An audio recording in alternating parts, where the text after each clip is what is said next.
A new tradition shines. 8 nights of Hanukkah. 8 nights of winning insights. They may come out slow, so you might be able to get a better number. SportsGrid. Every night is another chance to win. No pick sixes today. They cover. So let's crunch it up. Let's make it happen. Let's give you our favorite props. Let your Hanukkah winnings brighten your celebrations. Happy Hanukkah from all of us at SportsGrid. Two guys that can do it all. Too much electricity this morning. This is a good time. We're having a lot of fun. I had to do a triple take. Ka-ching! Why? Because of parity. I didn't mean to offend. Yeah, it's not going to happen. Load management is a dirty word. Let him rip. You know what? Circumstances provide the results. What? How do you do this once? Oh, Donnie, you got such a good show there. A network that is booming. The Early Line. Only on SportsGrid. Right here with you on Pro Football Today on SportsGrid. Odds in motion, trying to see what lines have moved throughout the week. Never felt more comfortable in this bet than I do for this year. I'm ready. I'm just getting angry. The hot takes are going to be here all long. You don't want them to go 13-0 and then lose the first round of the playoffs. Red. This is their last shot. They don't really have anywhere else to go yet. Hot take. By the time I hit, I guess what, Route 33 up here, that ticket's cashing. Only on SportsGrid. In the heart of winter, when nights grow long, we come together under these lights. A team, united by purpose. Fans, bound by passion.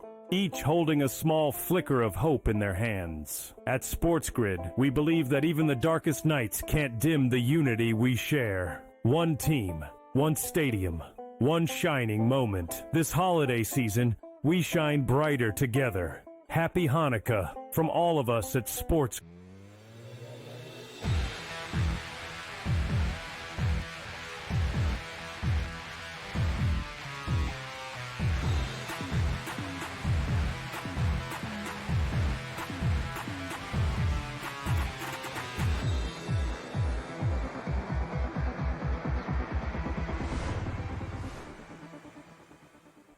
Let's roll. Welcome to a special edition of In-Game Live at Game Day, a New Year's Eve special. The college football playoffs continue. It feels like it was months ago that the opening round opened up with the home field advantage, but now we're doing it for real right now. We're just moments away from kickoff, actually. Fortunately, we do have a couple of minutes before kickoff. I am Gabriel Morency, SportsGrid Radio and Television Network, Sirius XM Channel 159.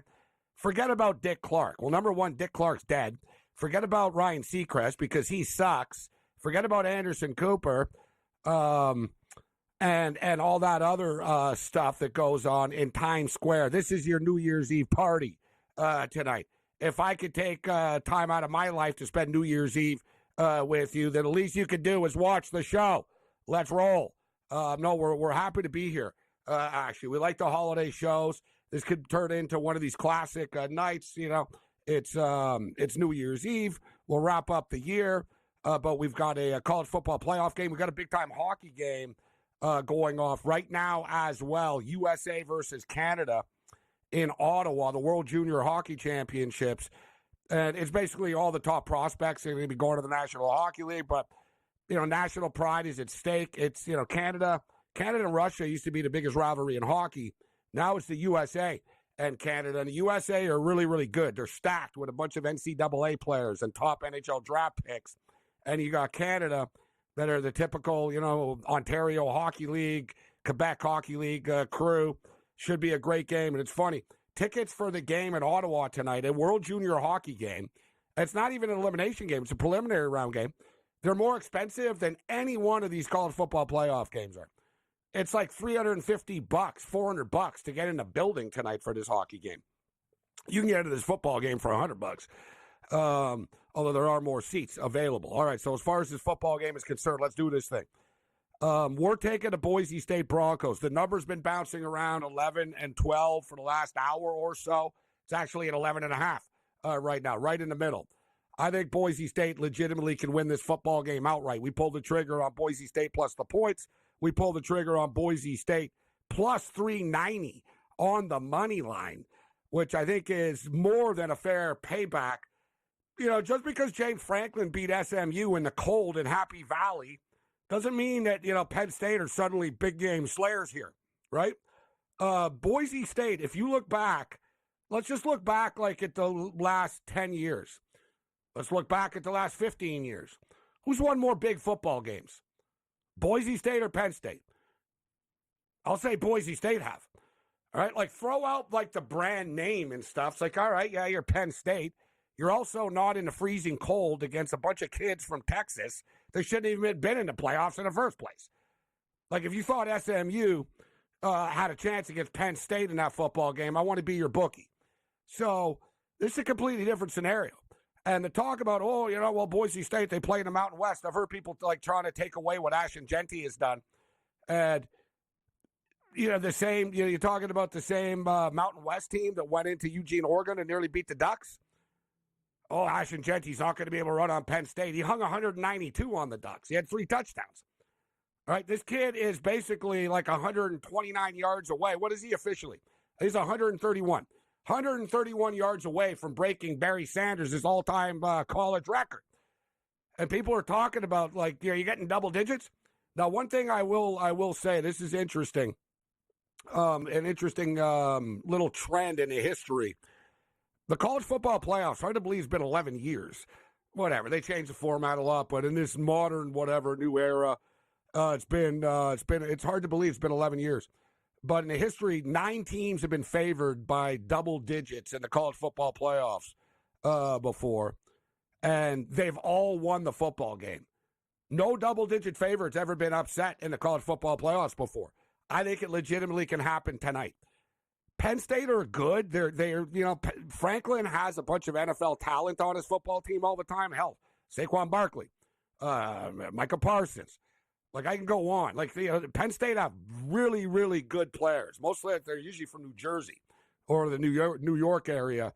But it doesn't fully come together for them. I think their quarterback is suspect. Dude, they had 2 pick sixes against SMU. SMU turned the football over every time they touched the ball. Like, they snapped the ball and the kid would fumble the ball. Oh, it's too cold. Right? Like, Boise State aren't going to do that. So, Penn State aren't going to get the free points, and I think Aller's going to actually be under a little bit of pressure suddenly to make some plays. All right, so quickly with the hockey game, we're taking Canada minus 125, and we're going under 6.5 in the hockey game. They're getting ready to drop the puck there. Football, we're going Boise State, plus 390, baby. We're going to play a little bit on Ashton Genty to score the first touchdown of the game at plus 375. Katron Allen. Katron Allen scored the first touchdown of the game against SMU, for the record. I actually took Singleton in that game, and it was Allen. Allen is plus 550 for the first touchdown score of the game tonight. So we're going to play Katron Allen plus 550, first touchdown score of the game. Ashton Genty, first touchdown score of the game at plus 375. Anytime touchdown score. Nicholas Singleton. They have like a dual threat backfield / hybrid players, Penn State. Singleton and Allen are both badasses, and I think they're both going to score touchdowns tonight. It's like dealer's choice. Which one do you want to take that's going to score the first touchdown? I was wrong with Singleton. Last time it was Allen. Maybe I'm zigzagging when I should be zagging and zigging. But I'm going to go. I'm going to roll the dice with Allen to score the first touchdown. Genty to score the first touchdown. But I think Singleton will score a touchdown. He's minus 188 to score a touchdown in this game. Katron Allen is minus 150 to score a touchdown in this game. We're playing that. We played Ashton Genty. Ashton Genty to score 2 or more touchdowns, plus 187. This one I like a lot. Ashton Genty over 1.5 receptions. He generally catches like 2 balls a game. It should be noted, a lot of Boise's games, they were blowing teams out. Like, he basically didn't play like 8 quarters of football if you added up. It's almost like 2 games less. Like, people, don't want to complain about Barkley and, less games and this and that. It's pretty ironic, though. Like, people are like, oh, Barkley's going to do it in less games than more games than Eric Dickerson. Yeah, and Eric Dickerson did it in more games than O.J. Simpson had. That's right, O.J. Simpson was the record holder before. Now, O.J. holds other records. Ashton Genty. But I like him to catch 2 or more balls out of the backfield. Penn State's defensive line is good. The thing is, they're not great against the run, Penn State. They're more like a bunch of speed edge type of rushers. Teams have had success. USC had success running the ball against them. Teams have had success running the ball. Ohio State had success. Teams have had success running. They're almost like the Buffalo Bills defense. You can just sort of run right at them, go right through them. But I think Ashton Genty, I think that there's going to be times tonight where Boise are just going to say, let's just dump the ball off and get it in his hands. We like Maddox Madsen, the quarterback of Boise State, over 175.5 passing yards. We love this game to go over the number. It should be a track meet. And finally, in closing, here's a little same-game parlay. Ashton Genty to score a touchdown. Genty, 20 or more receiving yards. Genty, 100 or more rush yards. Checking in at plus 400. And here we go, the college football quarterfinals. Playoffs have already started, but that really didn't feel like the playoffs before. Those games, I didn't feel like the playoffs. Home games, mismatched teams. This is real. Neutral field, evenly matched teams. Forget about what the odds makers say. Boise State get the ball first. We should note, man, between these two teams, they're a combined 10-0 in the Fiesta Bowl. Penn State have never lost a Fiesta Bowl before. They're 7-0 in all time, and we know all about Boise State's history. Most famously, remember when they knocked off the Oklahoma Sooners, Statue of Liberty. They're proposing to cheerleaders. Everything has gone well for the Boise State Broncos when they go to the state of Arizona. We'll find out what unrolls and unfolds tonight. Let's roll.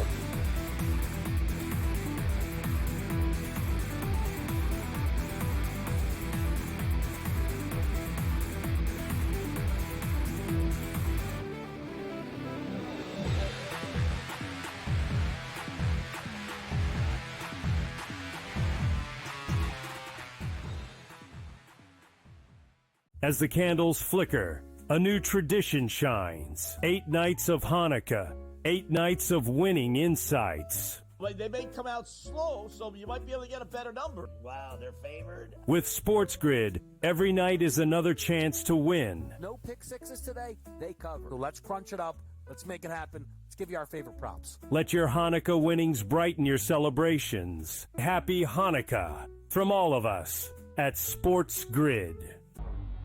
The two guys that can do it all. Too much electricity this morning. This is a good time. We're having a lot of fun. I had to do a triple take. Ka-ching! Why? Because of parity. I didn't mean to offend. Yeah, it's not going to happen. Load management is a dirty word. Let him rip. You know what? Circumstances provide the results. What? How do you do this once? Oh, Donnie, you got such a good show there. A network that is booming. The Early Line, only on SportsGrid. Right here with you on Pro Football Today on SportsGrid. Odds in motion, trying to see what lines have moved throughout the week. Never felt more comfortable in this bet than I do for this year. I'm ready. I'm just getting angry. The hot takes are going to be here all long. You don't want them to go 13-0 and then lose the first round of the playoffs. Red. This is their last shot. They don't really have anywhere else to go yet. Hot take. By the time I hit, I guess what, Route 33 up here, that ticket's cashing. Only on SportsGrid. In the heart of winter, when nights grow long, we come together under these lights. A team, united by purpose. Fans, bound by passion. Each holding a small flicker of hope in their hands. At SportsGrid, we believe that even the darkest nights can't dim the unity we share. One team, one stadium, one shining moment. This holiday season, we shine brighter together. Happy Hanukkah from all of us at SportsGrid.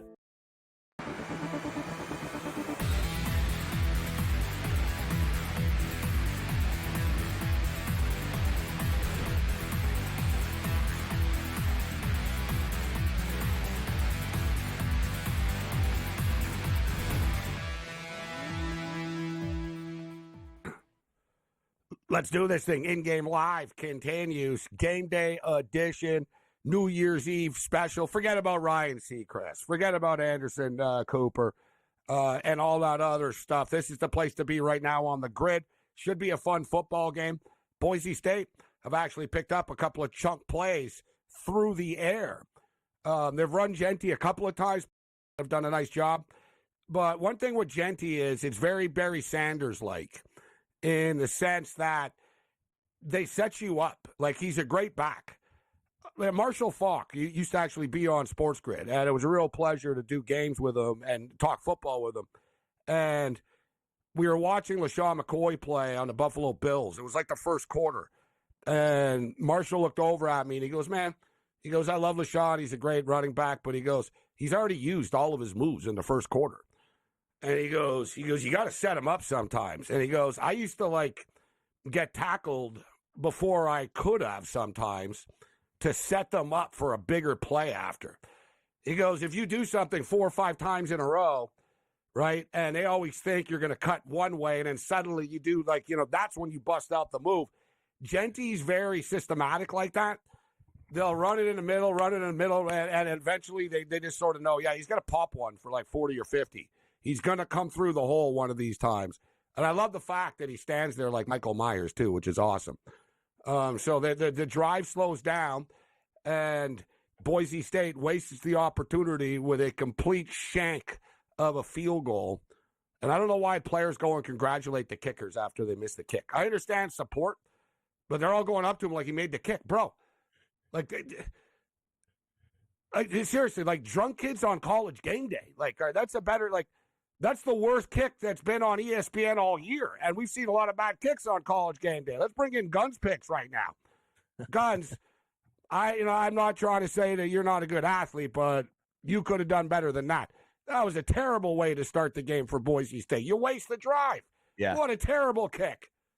I could go on and on about how much of my hate and disdain for kickers, and how I just think that you have to go for it on a 4th down, and you should always go for 2, and we should just eliminate kickers altogether. Kickers just give you heart attacks.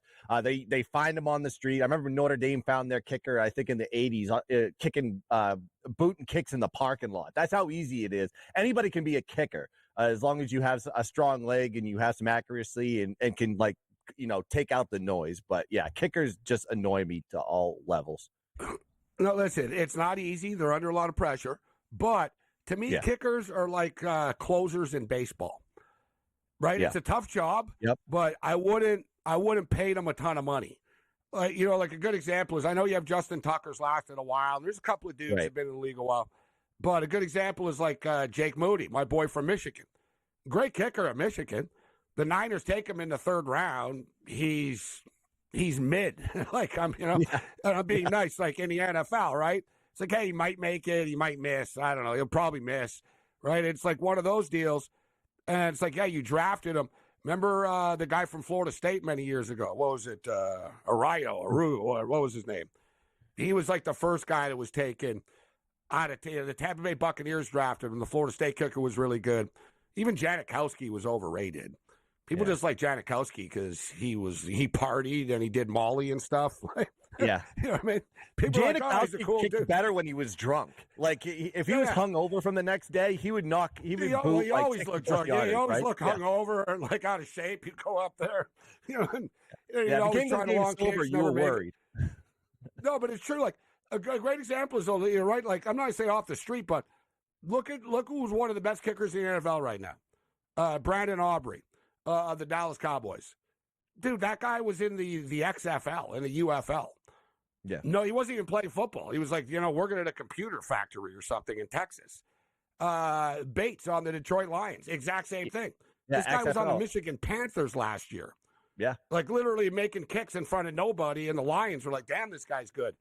You just get the hot guy, right? You know what I mean? You don't have to get the hot shot. You get the guy who's just sort of in his zone. And whatever, in 2 years, people will be hating Bates. This guy can't make a kick, right? Yeah. That's the way. Dome too. Let's be fair. I mean, most of his games have been in the dome this year. We haven't really seen a good sample size of him on grass or in bad weather conditions with wind and everything like that. Let's see how he does in those conditions rather than playing in Detroit or playing in majority of domes this year like the Detroit Lions have had all year. So, but that kick sucked. I'm upset because I'm on Boise State. Get a little bit of positivity. I would have been all right, I will take the 3. Let's go. Take the 3 and move on. But no, you got to miss the kick like that. I think Penn State basically said, like, Ashton Genty's not going to beat us today. It's like, you're going to have to beat us in the passing game. You're going to have to beat us with the receivers. You have to beat us with the quarterback. It's like, but, I mean, they really isolated Genty in that first drive. They tried to get him the ball, even on a screen pass on wide. He broke a few tackles, but he didn't get the first down. That was a big stop from Penn State, but we may be seeing something like that the rest of this game. We'll have to, as the game goes on and progresses, we'll see what happens. And that was one of the props that I liked the most tonight was Genty over 1.5 receptions. Got to believe he's going to catch a couple of balls out of the backfield. He's already got one, like Guns picks just said, one catch for 5 yards. Penn State just picks up the first down, and now they're moving the ball to the 50-yard line. Just a wasted opportunity for Boise. But I like what Guns said in a sense. I think if you're Boise, that sort of sends a message. All right, let's forget about the kicker unless it's an extra point tonight, guys. You know what I mean? Yeah, exactly. It sort of changed the play calling a little bit when you're in second and third downs, knowing that, you know what, if we're on the other side of the 50, we're just going to start going for it. So what did you end up betting on tonight? I took Boise plus the points. I ended up jumping in on Boise right before kickoff on the money line. I couldn't resist the plus 390. And I took the over of the football game. What did you bet tonight, Guns? I took Penn State minus 11. I just had to because, I mean, statistically, they're just the better team right now, and I thought the situation just fit them a lot perfectly. I think Boise State's a little bit too inflated as far as their progression has gone. They've only beat UNLV twice, and I'm just not thrilled with them. I just think Penn State's got this game, and they're going to win by margin. All right, you know what? I brought it up earlier. We'll talk about a crazy trend I was talking about earlier. More with Guns on the other side. Let's roll. Let's do it. New Year's Eve special.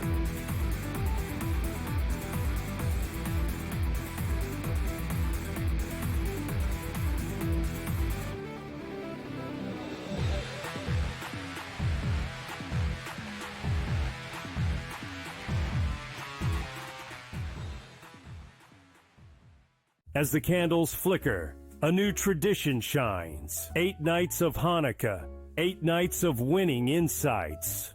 They may come out slow, so you might be able to get a better number. Wow, they're favored. With SportsGrid, every night is another chance to win. No pick sixes today, they cover. So let's crunch it up. Let's make it happen. Let's give you our favorite props. Let your Hanukkah winnings brighten your celebrations. Happy Hanukkah from all of us at SportsGrid.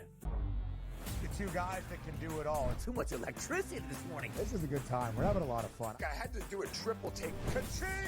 Why? Because of parity. I didn't mean to offend. Yeah, it's not going to happen. Load management is a dirty word. Let him rip. You know what? Circumstances provide the results. What? How do you do this once? Oh, Donnie, you got such a good show there. A network that is booming. The Early Line, only on SportsGrid. Right here with you on Pro Football Today on SportsGrid. Odds in motion, trying to see what lines have moved throughout the week. Never felt more comfortable in this set than I do for this year. I'm ready. I'm just getting at the hot takes are going to be here all long. You don't want them to go 13-0 and then lose the first round of the playoffs. Red.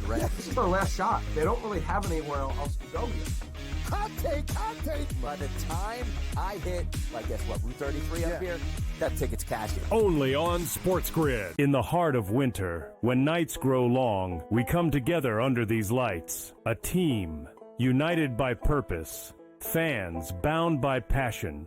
Each holding a small flicker of hope in their hands. At SportsGrid, we believe that even the darkest nights can't dim the unity we share. One team, one stadium, one shining moment. This holiday season, we shine brighter together. Happy Hanukkah from all of us at SportsGrid.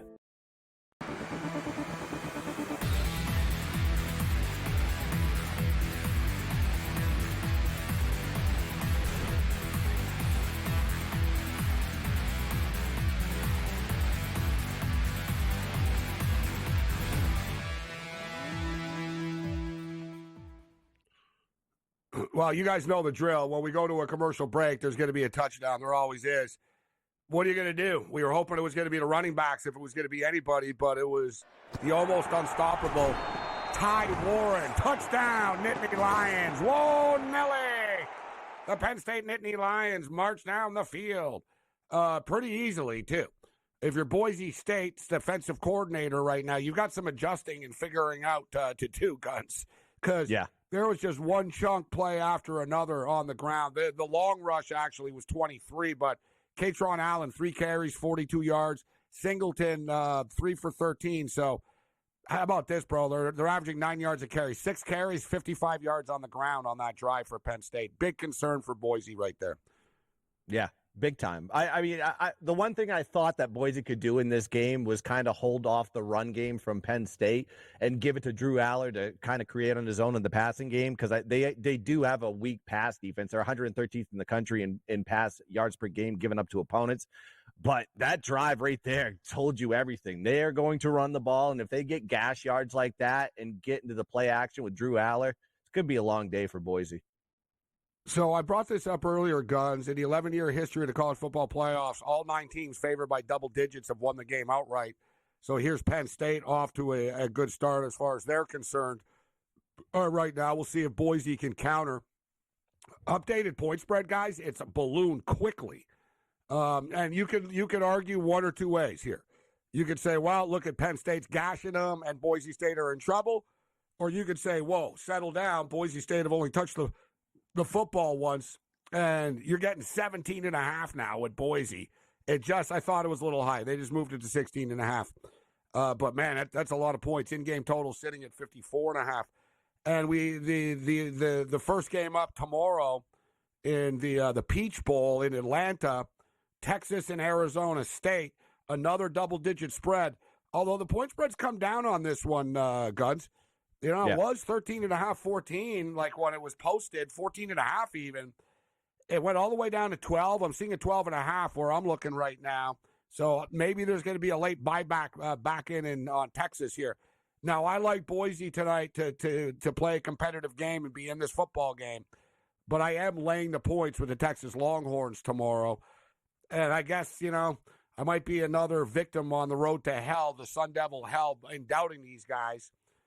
They won 3 games last year. They were picked last in the conference. Nobody ever believes in them. Oh, they don't have their number 1 wide receiver.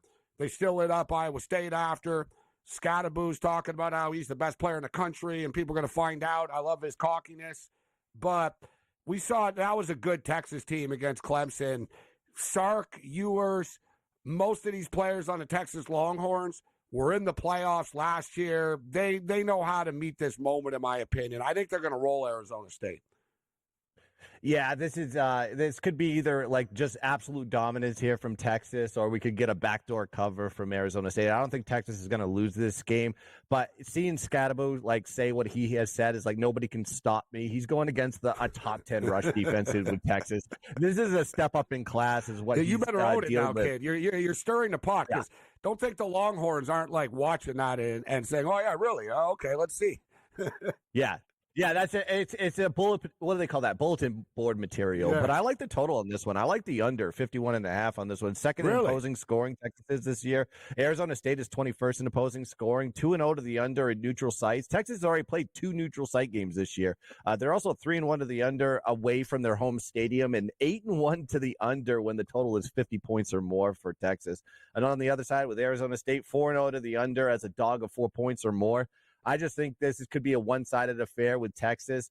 And if you got Arizona State without their best wide receiver in Jordan Tyson and their second best receiver is Cam Scadaboo, I just think if you can contain Cam, that team is in trouble for Arizona State. You need 2 teams to get to an over. I don't think that's going to happen here on the first game coming out on New Year's Day. I'd like the under there, 51.5. Yeah, and you know what? And the criticism of Texas, a good breakdown, but the criticism of Texas, and I've said it at times earlier in the season, was their red zone offense. They settled for field goals. They wouldn't finish drives off. Yeah. But that was also against pretty good defenses, right? Yeah. I mean, we're criticizing, you couldn't finish a drive off against Georgia. It's like, okay. I mean, Georgia is our kryptonite, right? Yeah, exactly. Georgia's our kryptonite. Exactly. They lost twice to Georgia, and people are, you can't do this, you can't do that. Okay, it's sort of like, and I got to gloat a little bit, I guess Michigan or Alabama's kryptonite right now, Guns. What a way to end the year. Beating Ohio State as 20-point dogs, and Bama as 17-point dogs. Mostly backup. With backups. Against their starters.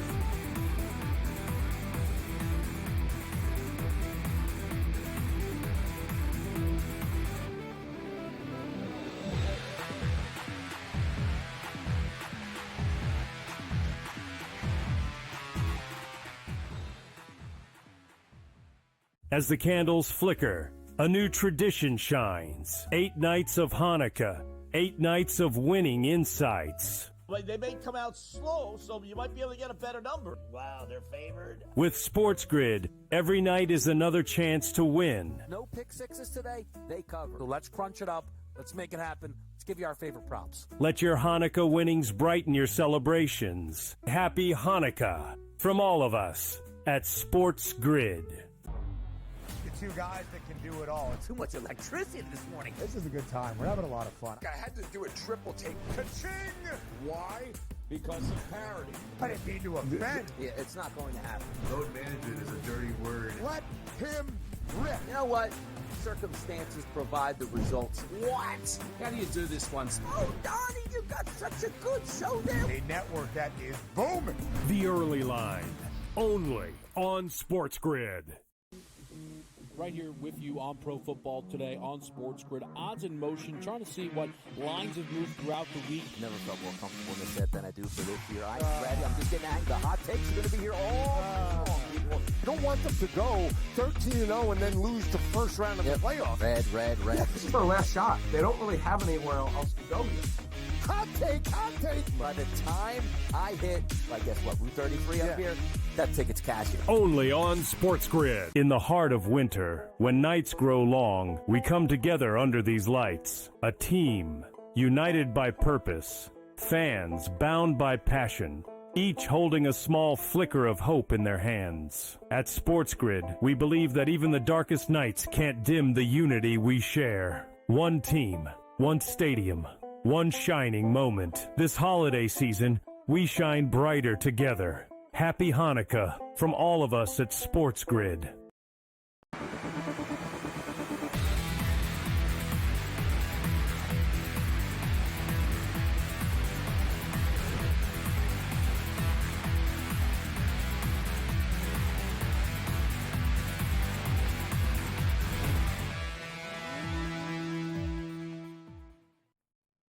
In-game live game day continues. New Year's Eve edition. Boise State not doing themselves any favors to start this football game. Solid drive to start the game. They got the ball first. They marched down the field. Then I would say they missed a field goal, but that would not be that'd be an unfair characterization of the word miss. He didn't miss. Like it was a good kick if he was a soccer player, and the net was like it was one of the worst kicks ever. It was actually, there's a video out there of like a Nigerian soccer game that was fixed, and Buddy like deliberately missed the net, and he put it where like into the corner where the corner kicks are. It was like yeah, it was pretty safe right there. It was like the same thing, like it was like along the ground. Boise find themselves in a 3rd and 12. They don't want to be playing from behind the sticks and behind the scoreboard. They're having problems here. Penn State are winning the battle in both trenches so far early. Penn State touched the football once. They marched down the field. They were getting big yards on the ground, 55 yards on 6 carries. Boise have had the football twice, and Madsen has had a hard time. Like the Abdul Carter and company are getting to him right now. Penn State are flying around so far. Guns' Penn State pick is looking good, and my Boise State pick is looking perilous right now. Now you can tell Guns who Guns is pulling for tomorrow, but we'll get to that game in a minute. We got Ohio State and Oregon, the Rose Bowl. This is, the Rose Bowl is always just sort of special, most scenic setting. I was there last year for Michigan and Bama, and it was awesome. And once you're there, it's like it's even better in person than it is on TV. You're like, wow, I can't believe I don't come here every year. Like, I walked out of there saying, man, I'm going to come back even if Michigan's not playing here. Right? I had such a good time. But you got Ohio State and Oregon playing tomorrow.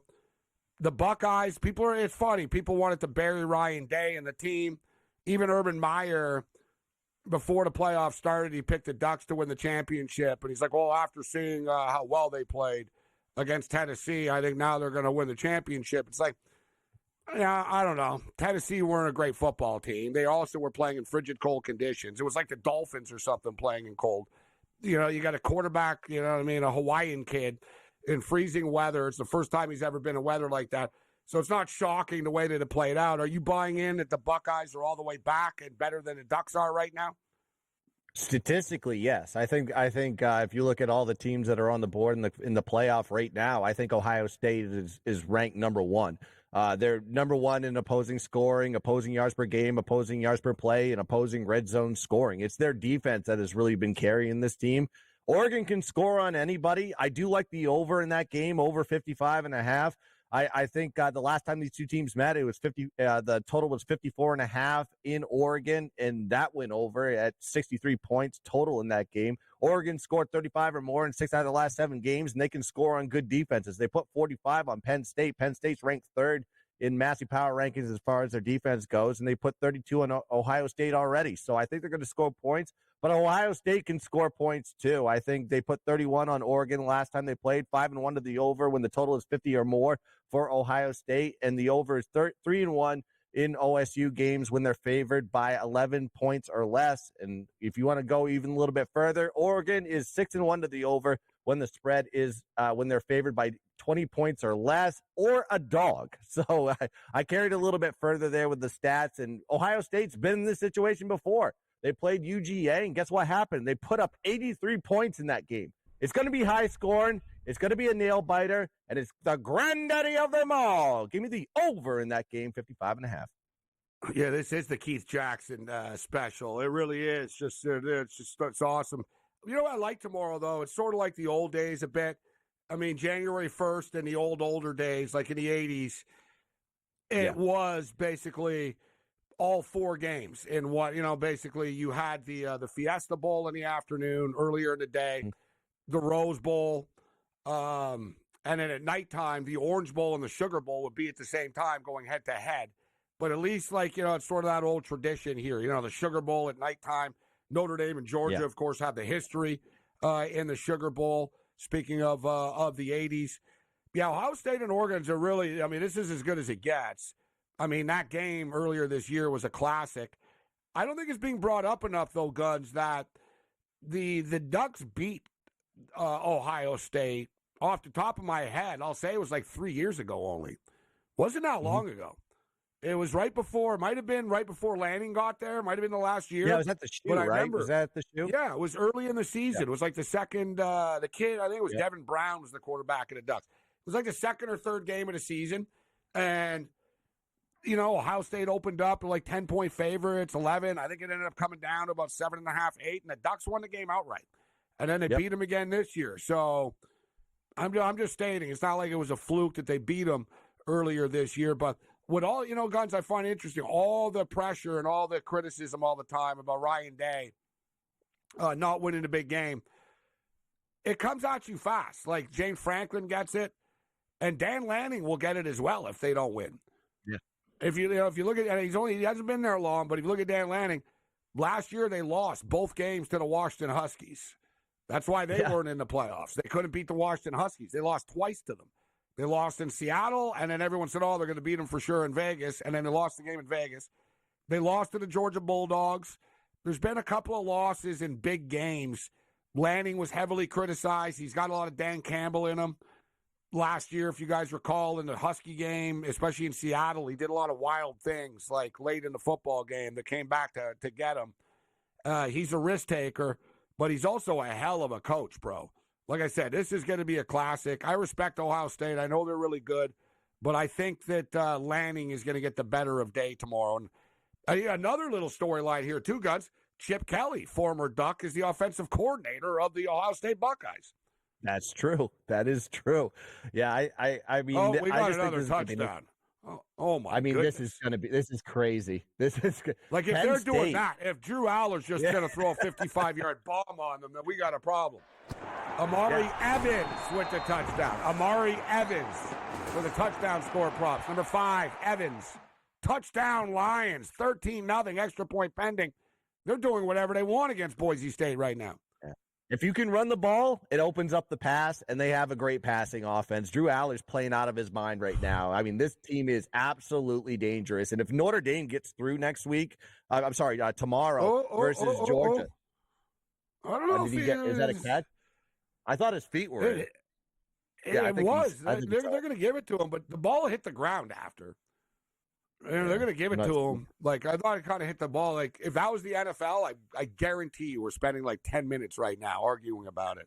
Well, it moved. And did he have possession when he went out of bounds? Well, it's too late to cry about it now. It's 14-0. Penn State are looking awesome. Boise State are looking overwhelmed. Like, just absolutely overwhelmed right now. They can't stop the run. Aller just beat them deep from the 40-yard line. He threw it from the 48-yard line, to be exact. Yeah, perfect dime. Yeah, dime into the back. And don't forget, that was a great pass to Warren, bro, right at the back of the end zone. 2 times, Guns, Allers dropped it, like, in the only spot where it had to be. Yeah, it makes you think that, like, some of these teams that had the bye, like, having that extra rest, is that really going to hurt them? Is that going to give you more rust and give you more rest? So, I mean, Penn State having that game under their belt, I mean, Notre Dame having that game under their belt, I will have to see with New Year's Day here if that's going to be more of an advantage to play in the first round than having that bye to go into the quarterfinal. I mean, right now it's looking like Penn State is taking advantage of playing that extra week versus Boise than having that bye. It looks like I might end up on freezing cold takes tonight with my my tweet right before the game. I think Boise State can win this game outright. 14-0 right now. Point spread is 21.5. It's funny, too. We said before the game to the crew, I said, a lot of times we get excited for games and the games aren't that great. I said, I got a feeling tonight it's really going to be a good one, though. I'm fired up. And, oh, boy, here it is, 14-0. In-game total, 56.5. Penn State minus 21.5.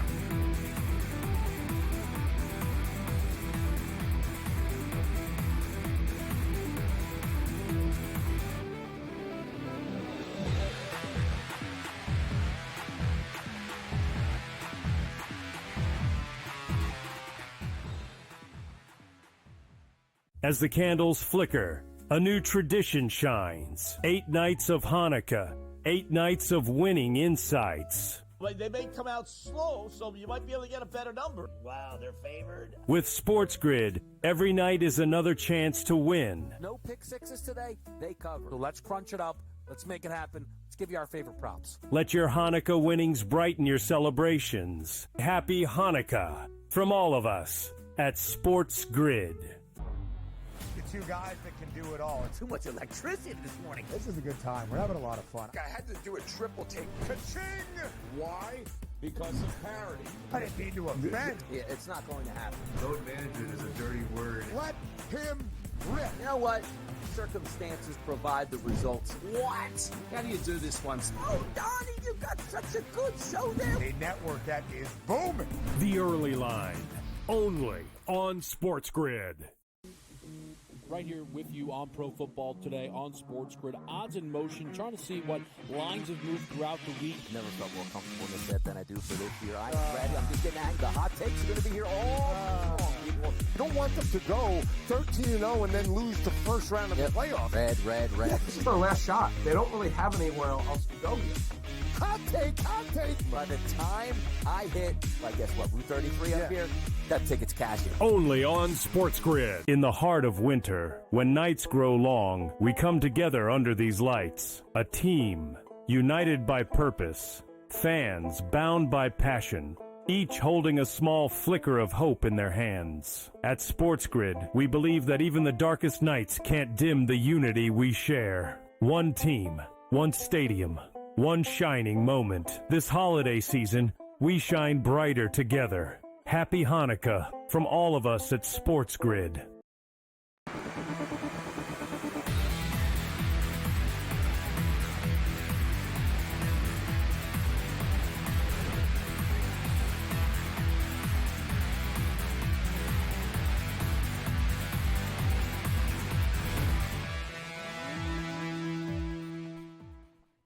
In-game live game day continues. I am Gabriel Morency. The meltdown has begun. Like now, Ashton Genty just fumbled the ball, and not even in a way like you can kind of blame him. I'll say more so, Penn State made a play. Like Genty's a badass. Penn State, he was on the sideline. It was one of the most awkward plays ever. Dude on Penn State came in and punched the ball out, and the ball could have went in a million directions. And of course, for Boise State's luck, it popped right to another player on Penn State, who made an awesome play on the sidelines with his foot. Great footwork. Like between the dominance, the bad, this is what happens too. Eh? Like I feel like this reminds me, guys, of being a Buffalo Bill fan in the Super Bowls. Drew Aller gives it back, guns. He gives it back. Boise, Governor on line 1. Governor, yeah, we got a death row reprieve here. But you guys got another drive, otherwise the governor's calling off. You know what I mean? Yeah, they got a call from the booth on this one. He's like, listen, we got to make this game a lot closer. Tell Drew Aller to cough it up. That was the president of Disney. Hey, listen, you guys, we spent $850 million on this. So was it really, I don't know whose fault it was. You know, was it the running back? Was it Singleton or whatever? They muffed the exchange. Yeah, simple it was an handoff exchange. Yeah. Yep. Wow, that was quick. Wow. We'll see if Genty is like the classic, all pissed off now and pops one for 80. Come on. Yeah, this is where you go into play action. You just go for a deep ball. No, nice little play there. Let's go. Yeah, that's going to work. Look at the sidelines of Boise, guys. You notice like suddenly the sideline was all fired up after that catch. They got to keep this thing going right now. But all right. Wow. Yeah, you like that, eh, Guns? Governor on line 1. You got a little bit of reprieve for a couple of minutes. It's like the red phone. You just see it ringing, and you just see the light go up, and you just answer that phone. It's like, hello. Yeah. Okay, all right. Yeah, like that's it. Like if you're the Boise coach, you got to know it's like, bro, things aren't going well. Like we're gonna need something to happen. That was dividing. Yeah. Let's see if Genty can. They're doing it. Genty's keeps on trying to get to the edge, and Penn State are just too quick. Yeah, I mean, they're just running. The line's not really I mean, obviously the advantage right now is Penn State and that defensive line. They're getting through that first level, and those linebackers are just coming in. That's the recognition of, like, if they're handing it off, Genty ain't beating us. And they're just letting whatever's going to happen in the past, letting their corners sit on islands one-on-one. And I would play it the same way. I mean, if Genty beats you, you're finished. But if you can hold him to, I don't know, under 100 yards rushing, I think it's you would dominate the game. His prop was 129.5, which is pretty high, right? He needs 131 to beat Barry Sanders. So it was basically, is he going to top that? Essentially, he dropped 192 against the Ducks, and some teams had success running the ball against Penn State. They're so fast. I brought it up earlier. They're like the Buffalo Bill defense. Right. Like they're so fast, they fly to the ball, but they're not the biggest dudes. Like they're more speed, rush guys, and you know what I mean? That's why like running sideways isn't going to work. You're better off trying to beat them up the middle somehow.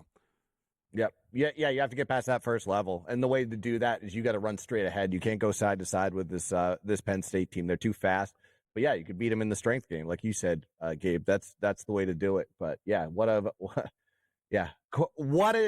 eventful first quarter. That's all I can say about that. Yeah, it really was. Yeah. So what do we have? We had 2 touchdowns and 2 turnovers and 1 missed field goal.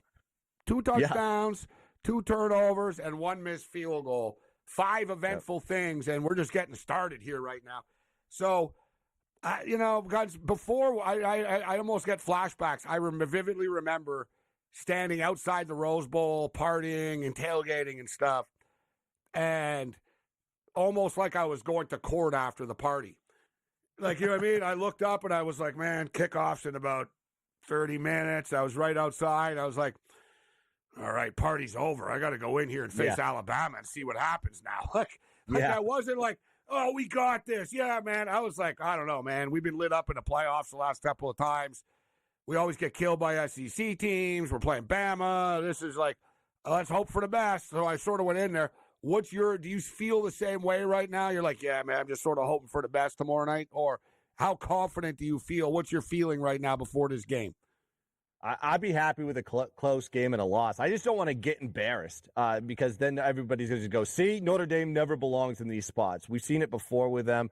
I just don't want to be in one of those positions. But when I saw that line come out and it was nice and low, and I was like, oh, my God. I was like, is this what they're telling me? Is this a Notre Dame spot? Just setting you up, your dreams are high. Yeah. From a capper standpoint, I'm pretty good at separating myself from being a fan versus, being a capper, and I just think this is a perfect Notre Dame spot. I think Georgia cannot handle mobile quarterbacks. You saw it against Bama, Ole Miss, and Georgia Tech. they put up an egregious amount of yards in both of those games. They lost 2 out of the 3. And I think there's going to be a similar situation here with Notre Dame. Riley Leonard, you can say what you want about him, how he hasn't played very well, but the guy can run, and he has 2 great running backs in Love and Price in the backfield. I think this is going to be it could be a surprise for everybody. Everybody says Notre Dame isn't that good. They didn't play. They played a weak schedule. They lost to NIU. All right, keep saying that. And then you go see them play Georgia versus a backup quarterback in Gunnar Stockton. I don't know anything about that guy. I saw him for a cup of coffee versus Texas. I think this is a perfect Notre Dame spot, in my opinion. The line is sitting there in a spot where Georgia has underperformed. That was Ole Miss and Bama, lost both of those games as 1.5-point favorites, and they trailed in both in the first half. So maybe even a first half look with Notre Dame. So, yeah, I'm a little bit nervous. I'm not going to be sitting the whole game. I never sit for a Notre Dame game. And I just hope that Notre Dame shows up here in the Sugar Bowl in New Orleans with Marcus Freeman and prove to everybody that Notre Dame under Freeman is a much different Notre Dame team than what we've seen in the past. I believe that they are, and I said that earlier, actually. I said this isn't the Brian Kelly teams that were overwhelmed by SEC talent. I think it's going to be a close game. Where can people find you online, Guns? Yeah, you can find me on at GunsPicks, GUNZPICKS on X, and then you can find me on the GunsPicks channel on YouTube. I put out daily pick plays. I do a show with the Shark. We did a college football playoff preview this afternoon, so go check that out. I gave all my plays there, but I appreciate you having me on, Gabe, and let's go Penn State. Let's go Irish. Come on now. Let's go. Hey, it's always a pleasure. Happy New Year, Gun. Happy New Year, my man.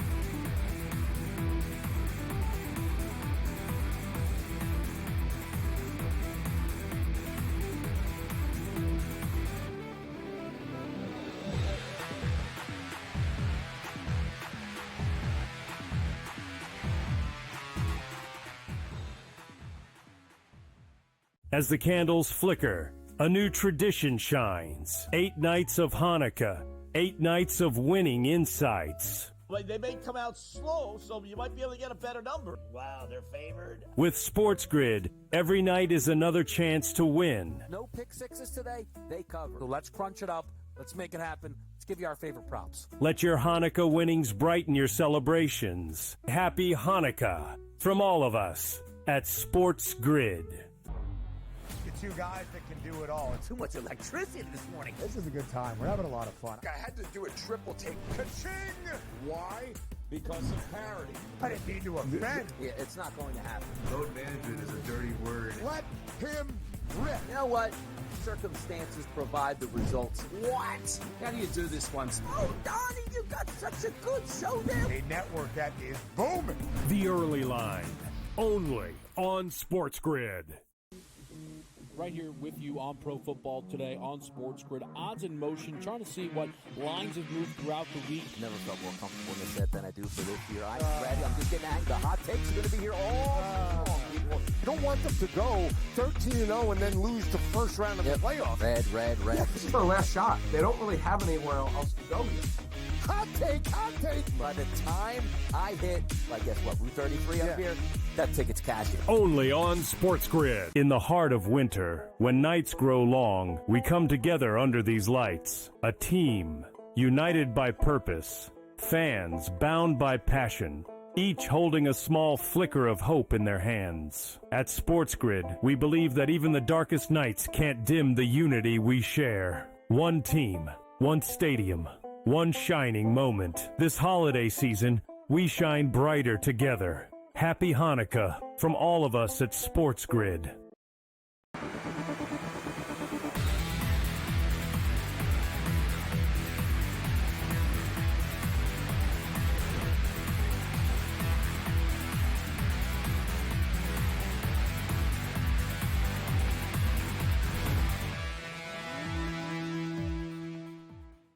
In-game live game day continues. Happy New Year to everybody tuning in. We appreciate you spending part of your New Year's Eve with us. But, hey, where else would you rather be? Let's just hope that we get a football game coming together here. For the record, still scoreless right now in Ottawa between the USA and Canada in the World Junior Championships.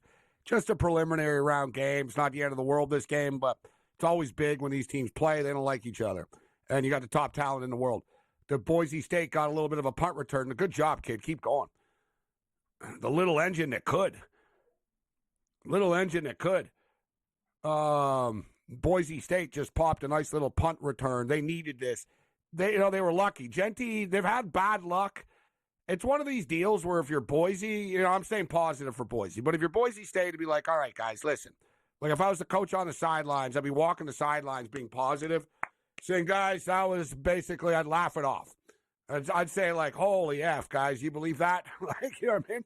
I'd be like, I'd tell them, man, we just got hit by a bus, but I'd say we got hit by a bus, but we're fine now, right? We've shaken it off. You know what I mean? We're good. Forget about us getting hit by the bus. And I tell them, what else can happen now besides good things? Like, they've had a lot of bad luck, like just little things here and there. Give Penn State credit, though. Those 2 touchdowns were beautiful touchdown passes. Just dimes. And in fact, so much so to be like, dude, if you were in the NFL draft, you might make money because there's no good quarterbacks in the draft. But he's already announced he's going back to Happy Valley. This is a massive – they're all big drives for Boise right now. They can't let this get to 21-0. Right? You get it to 14-7, you're back in this football game. You're down 21-0, you're screwed. Penn State are just going to dial back and just start blitzing the crap out of you. It's going to take Genty out of the football game. Penn State need to be pressed a little bit. Like, Aller's thrown a couple of beautiful passes, but you also see if you get him on the move and stuff, I think he's vulnerable to an interception. I think he's going to be a good quarterback. He's got all the talent in the world, the kid, and physically and all that. I think it was a really smart move. His advisors telling him, just go back for another year. He's not polished. Like, he'd get lit up. Like, he's not polished for the NFL, but he's got, like, all the tools, the skills. Just got to come together. Couple of beautiful passes. But I think if you can get in his face a bit and make him make decisions, and not everything's so easy. Don't let him just drop back and throw these dimes. So it's 14-0. We got 12:53 left here. A lot of football left in the second quarter. The total, I figured the total would have popped up a little bit more than it has, considering Penn State. All right, 14. We're on pace for 56. Right, anybody that's done this a long time, you know what I mean? Like, all right, 14, it's pretty, If, like, put it this way, if you bet the over, are you panicking now? Not really. But, and we all know this. Like, to get an over, it takes 2. It takes 2. And it takes 2. You need 2 teams to put some points up on the board. We can't expect Penn State to win 55-0. So we're going to need points from Boise State at some point. And if if this is going to be a football game, it's now. Genty has been held to 2.5 yards a carry. 8 rushes for Genty, just 20 yards so far. But as I stated, like a lot of great backs, you see this with Saquon Barkley as well with the Eagles. It'll be like, wow, why don't they run Barkley more? It's like, yeah, dude, they have. They run him 8 times. He's got 16 yards. And then, boom, at the end of the game, you're like, oh, wow, look, he ended up with 149, huh? Like, you just sort of, they're like home run hitters, these guys. Yeah, they're going to strike out. It's not really Genty. It's not really Genty's fault per se either. The problem for Boise is they're getting killed in the trenches. People, we all bet the props and we talk about the skill position players, but the fact of the matter is football games are won and lost by offensive and defensive lines. And I don't care if you're Barry Sanders, and this kid basically is like, is the new Barry Sanders. If your offensive line is getting lit up by the other team, you're going to have a problem. All right, boom, we've already won a bet. We told you Ashton Genty would catch more than, you believe they made it 1.5? There's 2 catches for Genty. Put it on the board. Let's roll. Let's go, Genty. And you know what? We got that same game parlay, too. Genty over 20 receiving yards, Genty over 100 rush yards, and Genty to score a touchdown. So, we got to start somewhere. I think Genty, that's probably pretty close to 20 right now as far as receiving yards. 11 touches, 49 yards from scrimmage right now. They're coming up with always for Genty numbers. They're moving the ball. Boise's moving the ball. They got to finish it off. Another nice run from Genty. Just systematic, bro. Good job. Picking up another 6.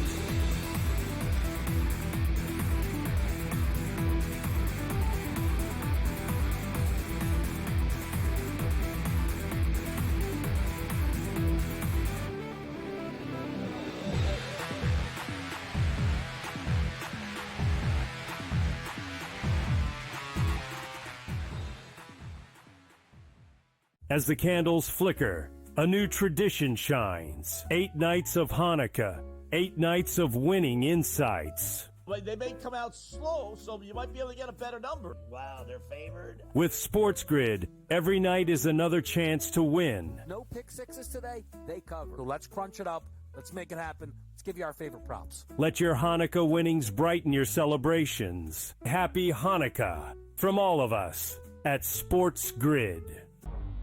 The two guys that can do it all. It's Too much electricity this morning. This is a good time. We're having a lot of fun. I had to do a triple take. Ka-ching! Why? Because of parity. I didn't mean to offend. Yeah, it's not going to happen. Load management is a dirty word. Let him rip. You know what?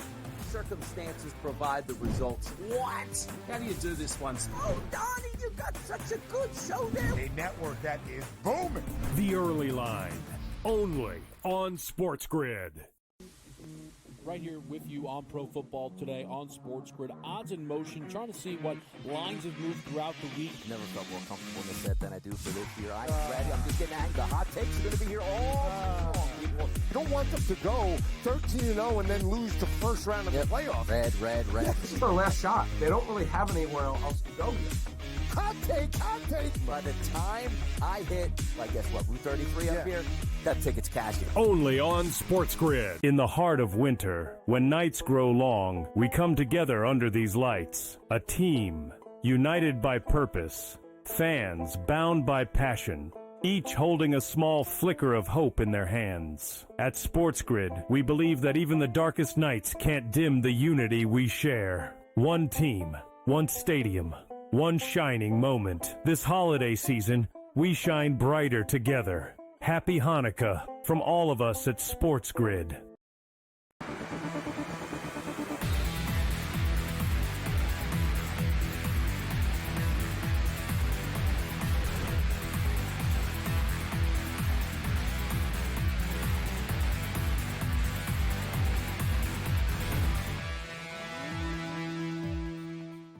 Happy New Year's to everybody tuning in on the SportsGrid Radio and Television Network. I am Gabriel Morency, Sirius XM Channel 159. We're not going to be on the air tomorrow. The Grid will be on the air tomorrow, and there'll be in-game lives all day long for all the football games, so we encourage you to tune in. But we will not be with you tomorrow. Our next show will be Sports Rage on Thursday night. And hopefully we can end 2024 with a bang. Boise State moving the ball, and Boise State moves the ball into the end zone. Yet it's not Genty. And I want to get to the bottom of this as far as Genty not getting the football here inside. Genty wasn't even just on the field a minute ago. He fumbled the ball again, but it was recovered. Tyler Crow with the touchdown. Touchdown, Boise State. Boise State Broncos on the board. We got our game. Let's go, Boise. And I told you guys, too, I tweeted out right before the game started. I said, I think Boise State can win this game outright. I'm taking them plus the points, but I think they can win this game outright. My Twitter's already blowing up. Yeah, great take. They're down. Oh, yeah, they're going to lose 60-0. And when it was 14-0. It's like, yeah, chill out, man. You know, it's like a hockey game. Just because someone's up 2-0 doesn't mean that they're going to win 6-0. So we got a football game right now. That helps the total. We were talking about it. It takes 2 to dance. Unless you're Billy Idol. So Penn State and Boise State right now, the total, I still think it's kind of low. I think this game's going to open up, right? I mean, it's kind of already. It's on pace right now. The computers seem to disagree. In-game total is currently 55.5 in this football game right now. So it's pretty much where we started. I mean, it closed at 54.5. We've already got 21 points on the board. Would anybody be surprised that Penn State marched down the field and scored right now? And, next thing you know, we're at 28 already. So as somebody that bet the over this football game, I don't mind this pace right now. I feel comfortable enough with it. And we can tell you that the USA have gotten on the board in Ottawa. The USA have taken a 1-0 lead over Canada in the World Junior Championships. 6 minutes left in the first period of play right now. In-game odds for the World Junior Hockey Championships. USA are currently minus 239. Canada are plus 170. Canada plus a puck and a half. 1.5 right now is minus 139. That would be my recommendation. I think Canada will tie this game eventually. Like, it should be a lower scoring game. I was thinking 4-3 before. Like last night we were talking about, I was like, it's a lot of skill on the ice and stuff with these two teams. They're all NHL top picks, number 1 picks, number 23 picks. They're all, first round draft picks, these guys. And then I started to realize, man, you got really good goalies. The USA are better offensively than Canada are. They're more flashy. They got better skill. I'm going to say better skill, but they sort of have bigger stars on offense. And the USA's goalie is a star. So the USA were like the co-favorites to win this tournament coming in. But Canada are hard to score on. Right? Canada have been a little offensively challenged in this tournament, but they're hard to score on. So in the end, I said, all right, let's go with the under 6.5. We have a little bit of a melee in front of the net right now. Canada trying to stir the pot and get the crowd into it. So we'll keep our eye on that. George Kurtz will join us later. And Kurtz is like one of the few people in America right now who's watching. Well, what's Kurt watching right now? I'll say George Kurtz is watching the New Jersey Devils and Anaheim Ducks play, probably. We'll play the game, actually. What game is Kurtz watching? He's in Long Island. The Islanders already played earlier in the day. But Kurtz, we spoke to Kurtz last night. And Kurtz was very excited about all these NHL games tonight. And I'm like, there's a college football playoff game on, right? He goes, yeah, but I'll be in heaven with all these hockey games going on. So, we got some hockey picks later from Kurtz. We'll talk some football. But the Steamroller's going to join us in a couple of minutes. We'll get the Steamroller's thoughts on the 3 college football playoff games tomorrow. As far as this game is concerned, all right. It's for you, too. It's for everybody tuning in. It's like New Year's Eve. We don't want to sit here watching a 42-0 game and going, well, this sucks, and, I hope it's better tomorrow, right? Plus, we bet, for the bets. So, we got something to hang our hat on right now. Boise responded. They're still getting beat up in the trenches. They're getting beat up in the trenches. Ashton Genty's fumbled the football twice already in this game. Once it was lost. The other time it was recovered by Boise. The O-line fell on it, but a little bit of a concern. I tell you, the D-line, the Boise State D-line's done a little bit of a better job against the run over the last couple of drives. Warren, it's tough. Penn State are tough to stop. They're a good football team. Let's not forget. Penn State are really good. But if you put Aller in these sort of must-pass situations, like they did a good job here. All right, they're going to force them into like a 3rd and 6, 3rd and 7. That's the best thing that you could possibly do. That's all you could ask for. So they got him in a 3rd down situation right now. It's a game of momentum and emotional swings. And you can see that Boise State right now, they're definitely more engaged. Like, they're fired up. Right? They were a little shell-shocked early, you could tell. Although now their big man, number 9, is down. They were a little shell-shocked earlier, you could tell, in the football game. You just sort of, I like to watch the sidelines, right? Like, what's going on the sidelines? Are they freaked out? What's the enthusiasm factor? Is everyone sitting there by themselves? Are they standing? And when you look at the Boise sideline, like, they're getting more and more fired up with every play right now, right? After getting ambushed early. So the in-game total just fell to 54.5. I'm going to jump in. Boise are getting 13.5 right now. We're already on Boise. I like this over 54.5 still, though. It's pretty much that's pretty much what the closing number was. But I do like it. All right, so what did we get paid for?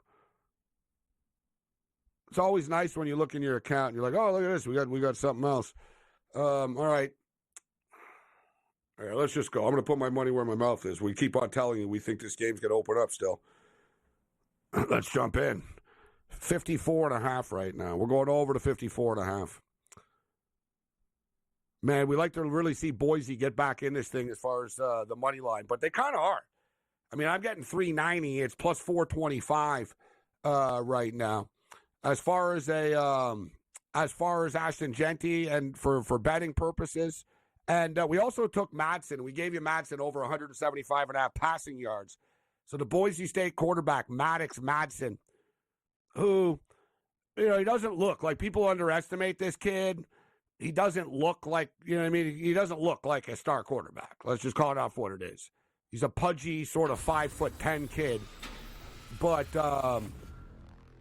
he staved off some pretty good quarterbacks.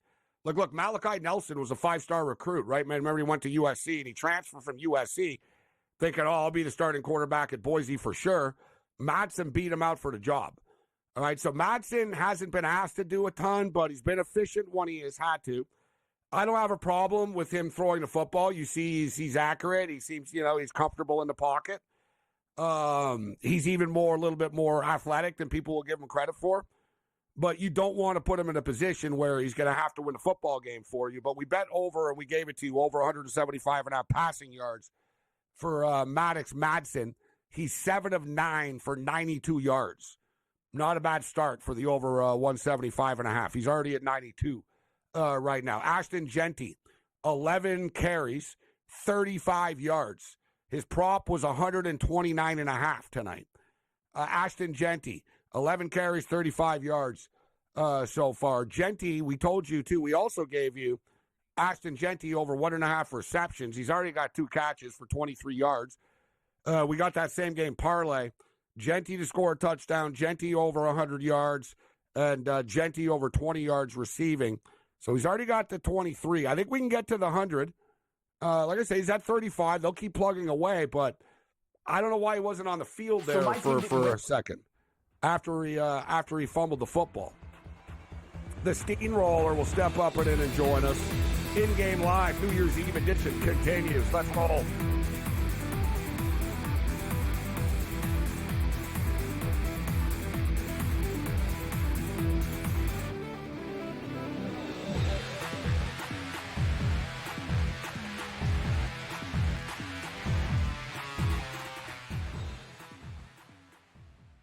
As the candles flicker, a new tradition shines. 8 nights of Hanukkah, 8 nights of winning insights. They may come out slow, so you might be able to get a better number. Wow, they're favored. With SportsGrid, every night is another chance to win. No pick sixes today, they cover. So let's crunch it up. Let's make it happen. Let's give you our favorite props. Let your Hanukkah winnings brighten your celebrations. Happy Hanukkah from all of us at SportsGrid. Two guys that can do it all. Too much electricity this morning. This is a good time. We're having a lot of fun. I had to do a triple take. Ka-ching! Why? Because of parity. I didn't mean to offend. Yeah, it's not going to happen. Load management is a dirty word. Let him rip. You know what? Circumstances provide the results. What? How do you do this once? Oh, Donnie, you got such a good show there. A network that is booming. The Early Line, only on SportsGrid. Right here with you on Pro Football Today on SportsGrid. Odds in motion, trying to see what lines have moved throughout the week. Never felt more comfortable in this set than I do for this year. I'm ready. I'm just getting angry. The hot takes are going to be here all long, people. You don't want them to go 13-0 and then lose the first round of the playoffs. Red. This is their last shot. They don't really have anywhere else to go yet. Hot take. By the time I hit, guess what, Route 33 up here, that ticket's cashing. Only on SportsGrid. In the heart of winter, when nights grow long, we come together under these lights. A team, united by purpose. Fans, bound by passion. Each holding a small flicker of hope in their hands. At SportsGrid, we believe that even the darkest nights can't dim the unity we share. One team, one stadium, one shining moment. This holiday season, we shine brighter together. Happy Hanukkah from all of us at SportsGrid.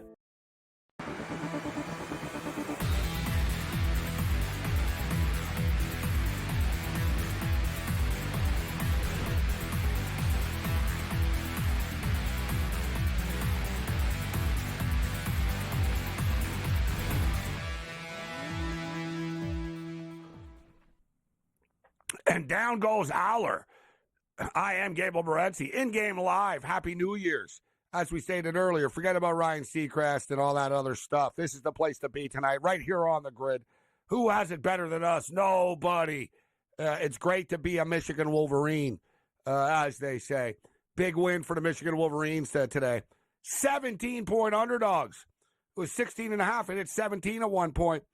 And I'm not going to lie, I was concerned about the football game coming into it. I was like, man, we don't have anybody. They're loaded.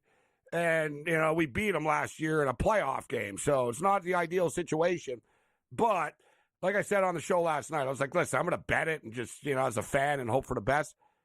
It's why I don't like when people say, I don't bet on the teams, on my favorite team and stuff. It's like, I'd be so mad if I didn't bet on Michigan today. You just sort of accept it. It's like, all right, I'm betting on them, and it's like, I'm going to hope for the best here. But I got roped in because the point spread was just too, it was one thing to bet on them at 10.5 or 12.5 and stuff. But when you see a 16.5 and a 17 before kickoff, it's like, man, I have no choice. I've got to jump in on this. We jumped in on Michigan on the money line as well, but we only did it in game. Similar to the Ohio State game. Should have had the faith to take the money line as well. It's funny, I took the money line with Boise State tonight, and people are already mocking me online, but Boise State are starting to punch back a little bit. That was a weird punt. And not a very good punt. How long was that? Not very good.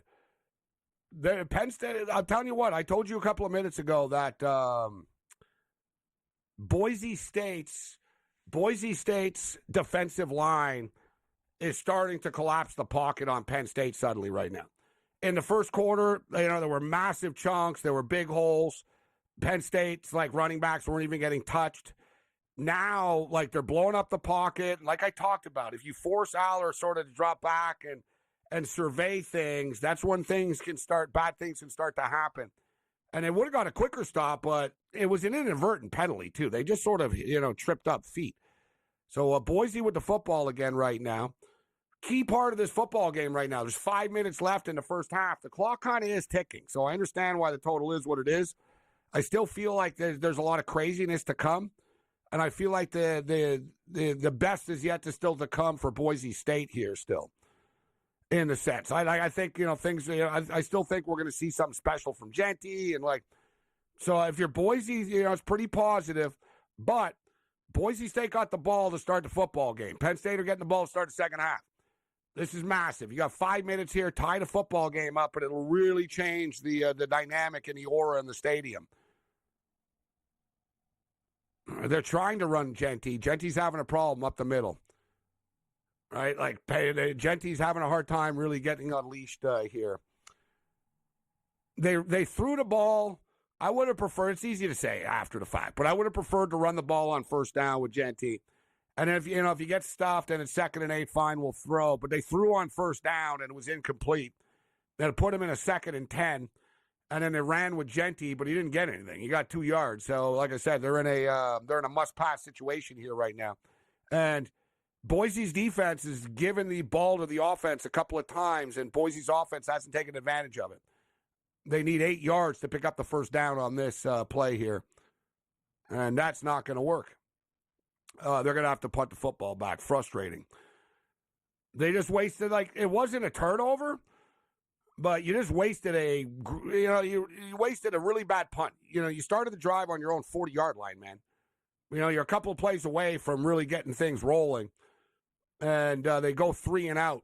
The pass was a little high.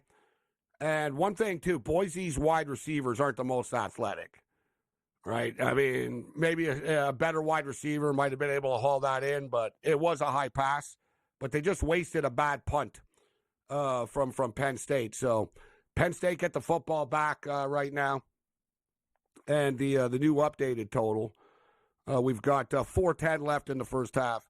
Just fell to 51.5 right now.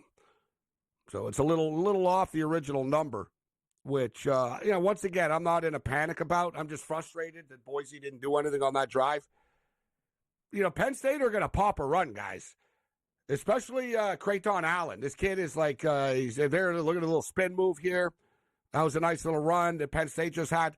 If you're Boise State, you've got to take advantage of these short fields, man. You start the drive on the 40. It's the thing if you're Boise State. You haven't played that great in this first half, and you're in this. It's 14-7, right? You missed a field goal as well, a terrible miss. But now they got defensive linemen going down, and they're not faking the injuries.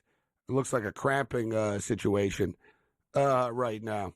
So we got 4:04 left in the first half, 14-7, Penn State with the football. As far as the hockey is concerned, USA scored that the goal midway through the first period of play. We played one full period in Ottawa right now. USA are up on Canada 1-0. In-game total is currently 5.5. We're on the under 6.5, and we're on Canada. Canada are now plus 185. USA are minus 264. And there is a full slate of NHL hockey going on. We'll get Kurtz in the rotation here and get his thoughts on some of these games. And in fact, we're dropping a puck in a couple of minutes with Utah and Edmonton in Edmonton. And there's a big run, but look, is there a flag on the play? Yeah, there's a flag on the play. I think it's coming back. What did I just tell you, though? I said, Allen's going to pop a big one again. Allen just popped one for like 60 yards. Boise better pray that somebody got held or something happened, and this wasn't on the defense. Holding Penn State, it's coming back. Whoa. You're dodging bullets, Boise. You're dodging bullets right now. So, yeah, the Vancouver Canucks are taking on the Calgary Flames. We'll hit these games on the other side. We're coming up against it as far as the break is concerned. But you got Utah and Edmonton. Vancouver and Calgary are starting in about 10 minutes. Colorado are up 1-0 on the Winnipeg Jets right now. We'll get you caught up to date. There's a million games going on. And, in fact, we've got a bunch of NBA games going on, including the Cavaliers and the Lakers coming up. Cavaliers having a surprisingly awesome season. They're in Los Angeles as 4.5-point favorites. And the Memphis Grizzlies are also getting 4.5 in the desert against the Suns.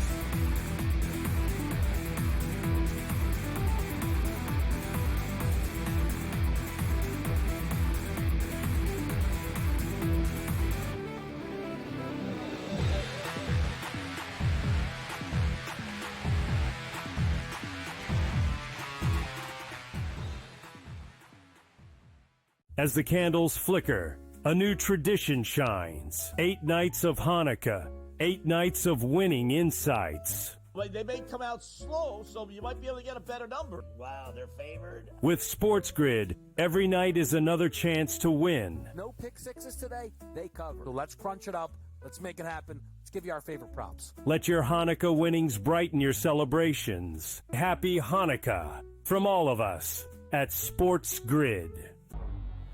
Two guys that can do it all. Too much electricity this morning. This is a good time. We're having a lot of fun. I had to do a triple take. Ka-ching! Why? Because of parity. I didn't mean to offend. Yeah, it's not going to happen. Load management is a dirty word. Let him rip. You know what? Circumstances provide the results. What? How do you do this once? Oh, Donnie, you got such a good show there. A network that is booming. The Early Line, only on SportsGrid.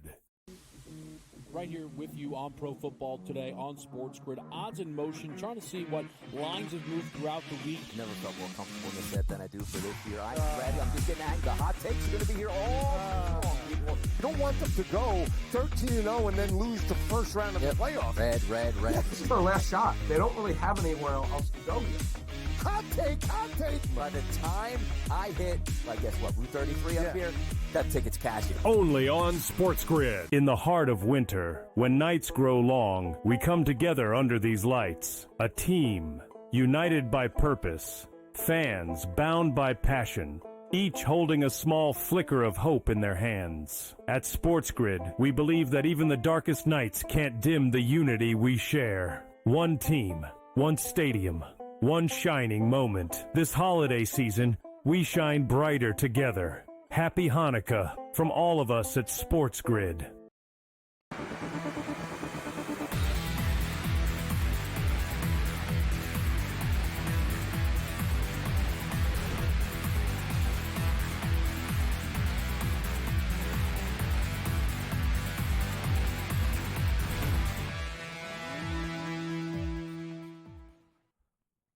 You know, I don't know why the ref just didn't call a penalty. I am Gabriel Morency, in-game live game day, New Year's Eve edition of the program. And it was 2nd and 20 or 1st and 20, whatever. I guess it was 2nd and 20, the play. It was 1st and 20, on the play that they threw. So it was Penn State keep on getting penalties. So it was 1st and 20, and they threw a bomb down the field. And it was nearly intercepted, yet the receiver on Penn State, like if the defensive back did the same thing, to him, it would have been a penalty. And it should have been offensive pass interference, point blank. Like, it affected his chance of getting the interception. Like, the ball was overthrown, and so it sort of looked like, you know what I mean, if you're watching it, it looked like it was almost like the Boise State DB was the receiver. And then suddenly, you know what I mean, and the Penn State wide receiver became the DB and had to make a play, and he knew it. He saw the ball was sailing deep, and the Boise player was, like, closer to it than he was. And he grabbed his jersey with, like, two hands, like, above, like, at the waist. He grabbed the jersey, got away with that, and then he pushed him in the back. He pushed him, and then the kid on Boise tries to make this crazy catch, but he can't because he's getting grabbed and pushed in the back. They don't call it. And then the next play, they just picked up 17 yards. Of course. Like, seriously, refs? Like, and it wasn't like, oh, you know what, that was a hard play to see. It's like, bro, it was in the middle of the field. Like, everybody was watching. Like, everybody saw. We all just saw the same thing. That's offensive pass interference. Like I said, if a DB does the same thing, and listen, it's a 15-yard penalty, and it's a 15-yard penalty in college football, only pass interference. But like, that's just a missed call right there. And it has an impact on the game because the next play, they pick up 17 yards. And that's the thing with this Warren guy, Ty Warren. You just pass him the ball, bro. You dump it off, and he rumbles, like, quickly, too. Like, you know, that last pass to Warren kind of looked a little harmless over the middle there. It was like, all right, you guys can tackle him, you know, sort of let him pick up 8-9 on this. No, he just started rumbling. And next thing you know, it's like, damn, man, he's nearly got the first down. So we've got a 3rd and 3 coming up out of the 2-minute warning here. Although I guess they call it a 2-minute break in college. They don't do the 2-minute warning. I've got some good news here, though. Let's see. It's not confirmed. Not confirmed. All right. Brady Cannon is going to join us. Surprise appearance from one of the best in the business, and Brady Cannon in the house tonight. Normally, Brady joins us every Wednesday night on Sports Rage, but no show tomorrow night. And Paul Bovey, I was going to get Paul Bovey, the Wednesday night crew on tonight, but it's New Year's Eve. And, you know, I like our guests are some of the West Coast guys and or people that are hardcore and watching these games. But Paul Bovey happens to be ice skating with his significant other right now. So, but Brady Cannon's going to step up and in for a quick hit with us. George Kurt's going to join us as well. Sean Higgs will join us a little bit later on. So we got $1:51 left in the first half here. You know, it's a game right now. It's become a game. Right, Boise State, man, they needed that touchdown when they were down 14-0, and they got it. There was a missed call that just hurt Boise State, but Boise, like they're battling on the lines right now, right? Like it's not one-sided. Like early in the football game, it looked like, oh my God, this could be like a blowout. It's very unevenly matched here. Now as far as the lines are concerned, and in fact, Boise State just collapsed the pocket and a 3-yard loss on 3rd and 3, forcing them into a 4th and 6. Penn State are punting the football. So it's good news, bad news. Good news is the Boise State Broncos, if you're on Boise with us, the good news is Boise are hanging around suddenly. Bad news is the total hasn't plummeted. It's 49.5 right now. But we're a little off the pace, and I did jump in on the 54.5 in game once again. We're gonna need. We'll see what Boise can do here. They got $140 to work with, man. They got some time. They got some time to go down the field here. You know what's doing this game is Genty just popping a big run. Right? It's been systematic, and it's going to add up when it's all said and done. Like I said, I'm not losing patience with him. I think he's going to pop one eventually, but that's what Boise needs now. The defense is playing well. Everybody else is doing their best. And, big players make big plays in big games. Time to make a big play, Genty.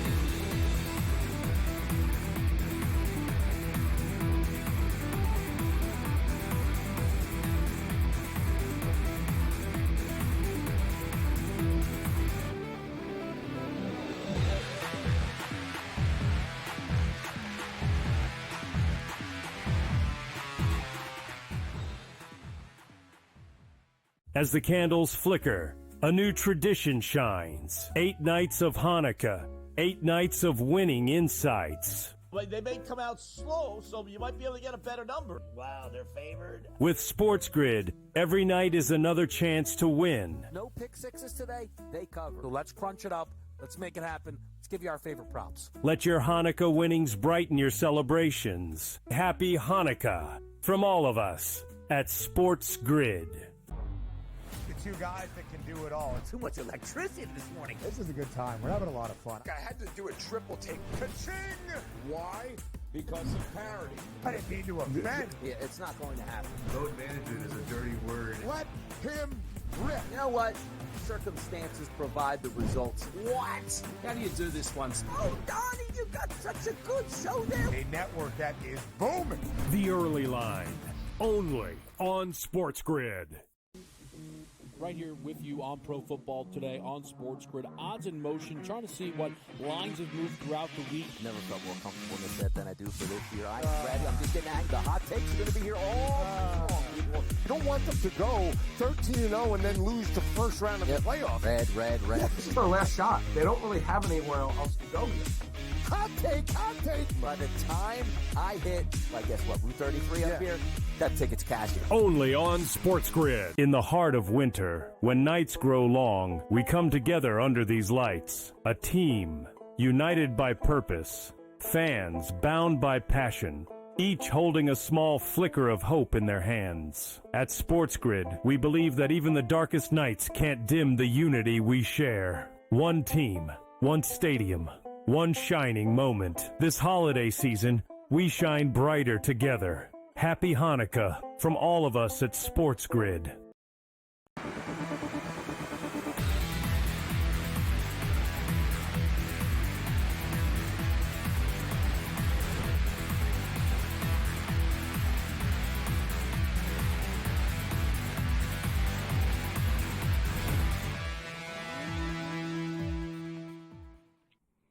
In-game live game day, New Year's Eve edition continues. I am Gabriel Morency.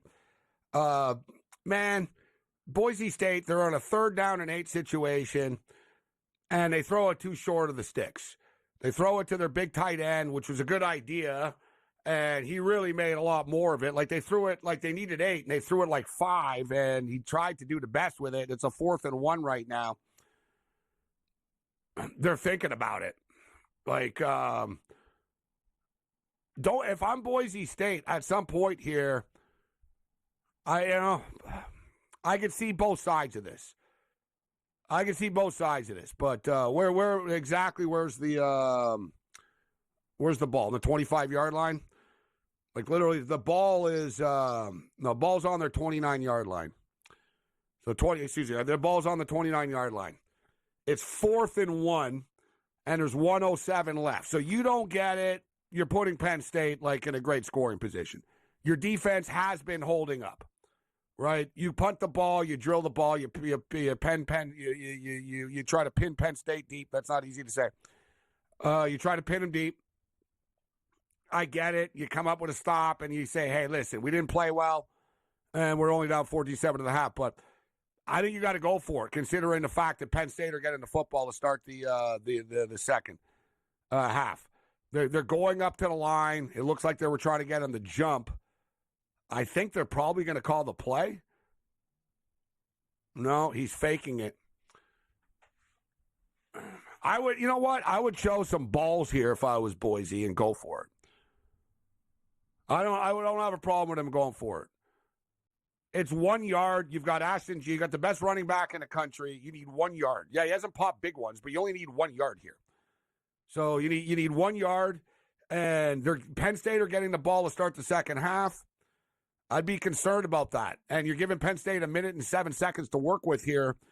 I'm just thinking worst case scenario, whatever. Penn State scores anyways, and you're down, and then they get the ball back.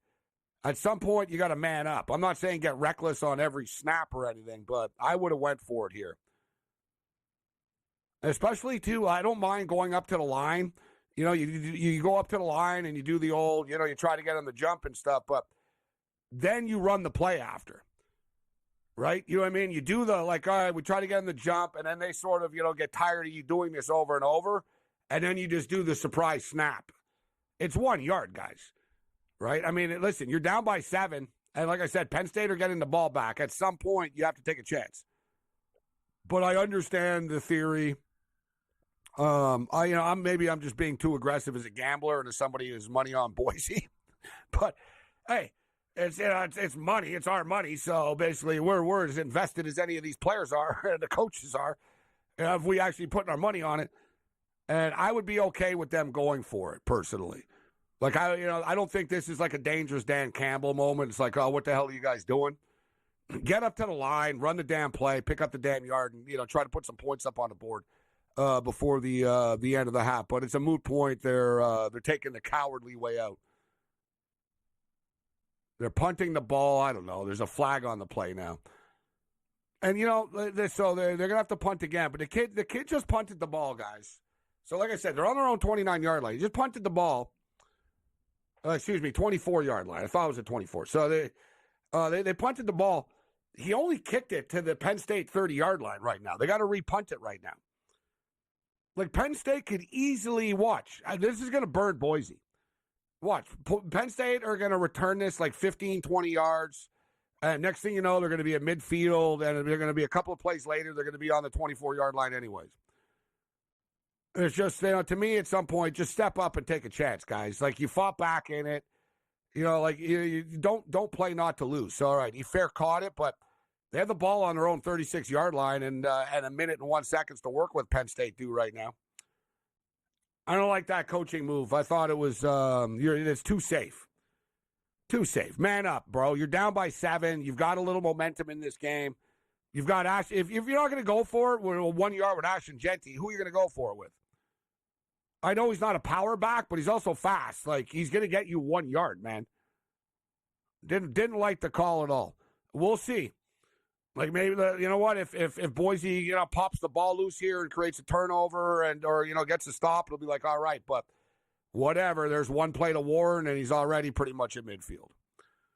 You see this all the time. You see it in the NFL all the time. You see it in football all the time, right? Coaches, and I get it. It was the 24-yard line. It was over the top, I guess, but whatever, dude. You see it all the time in the NFL. Coaches will, we're going to punt from our own 43 because it's 4th and 1. And inevitably, whatever. One play later, the other team is always right where they are. Let's see how quickly this happens. There's a hell of a catch. And it's taking them 2 plays. They're on the 30-yard line. Got to go for it, bro. And Penn State get the ball to start the second half. Great call, Coach. Great call being a wuss. Wuss bag special. So they're on the 35-yard line now already. Oh, you saved. Good job. Like seriously. Like, it's inevitable it's going to happen. And it sends a bad message to everybody on the team as well. Oh, I don't believe their offense can pick up 1 yard. All right, now you're going to send us out here and try to stop these guys, even though we just stopped them like 4 times in a row. They're due to get a big play. Man, these coaches piss me off. If I wasn't so old already, I'd become a football coach. I really would. I should have, years ago, too, about 20 years ago.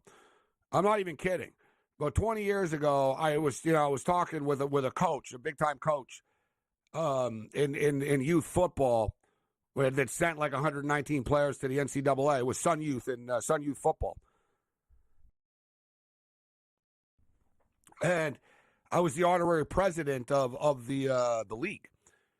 And I said, you know what? I wouldn't mind, actually. I think I'd be a pretty good coach. And he was like, yeah, you would be, actually. And, he's like, kids like you and you get along. Like, I was around the kids and the teams and stuff. And there was different levels of the teams. And he basically told me, he goes, you wouldn't be good with the tykes. He goes, but we'll get you on like the like the 12 to the 10 to 13-year-olds and 14-year-olds and stuff.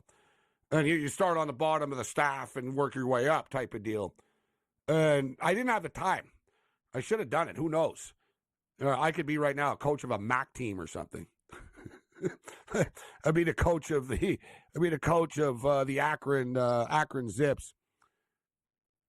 But, like, seriously, man, these coaches, like, so many bad decisions. Jed Fish today. Jed Fish makes like $9 million a year or something stupid like that. To do ridiculously, like, stupid, like, you couldn't have tried to lose the game harder.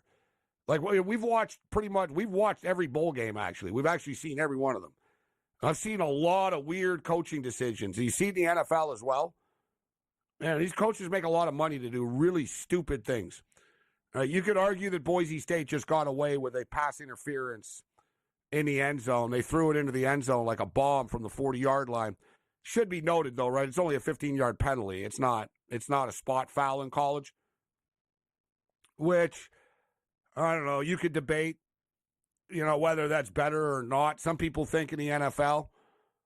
I think in the NFL, it should just be more of a, like, pass interference. It shouldn't just automatically be a spot foul in the NFL.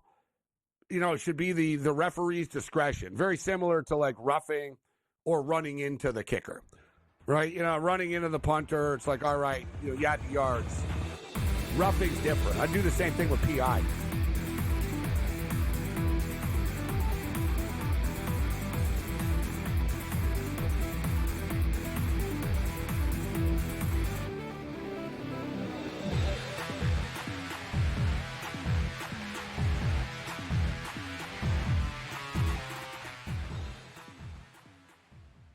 So my team didn't win this weekend, but I still did with this app that's taking over the game. Sports Millions Pick'em lets you make quick and easy predictions. Pick your favorite players, go higher or lower, and you can still win big even if your team loses. Plus, the multiplier is insane. With just a few picks, you can win big money.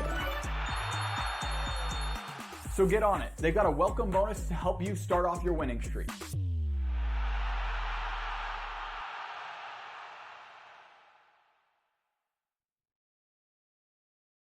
Anyone that's been to a sporting event, the atmosphere before a game, I think Game Time Decisions has that same exact atmosphere. This is our arena. This is what we do. There is going to be an energy to Game Time Decisions that you will feel night in and night out. The excitement you get when you lock your bets in, when you're figuring out what you want to do, we can zone in on the biggest games each night. I want this to be the place that people come to before the game starts so they feel as ready as possible to lock in their cards. We are going to hit every single one of those markets that you need to know about. We're going to go through every single thing, and I've got a great team behind me that's going to help me get the job done. There is not going to be a better place, I promise you, than Game Time Decisions to get that new information, react to it, and be able to then bet accordingly. We will have everything at our disposal, and we will use that to our advantage. I'm Kevin Walsh. Tune into Game Time Decisions from 6 to 8 p.m. Eastern on SportsGrid. Your gut says Miami is going to win, and you should take the over. Your gut also said your NFT selfies would only go up in value. They didn't. But your head is on SportsGrid and knows the QB is in concussion protocol. The backup has a 45 QBR against the zone coverage. The New York D has the most sacks in the league. So yeah, trust your head. It's smarter to be on SportsGrid. The two guys that can do it all. Too much electricity this morning. This is a good time. We're having a lot of fun. I had to do a triple take. Ka-ching! Why? Because of parity. I didn't mean to offend. Yeah, it's not going to happen. Load management is a dirty word. Let him rip. You know what? Circumstances provide the results. What? How do you do this once? Oh, Donnie, you got such a good show there. A network that is booming. The Early Line, only on SportsGrid.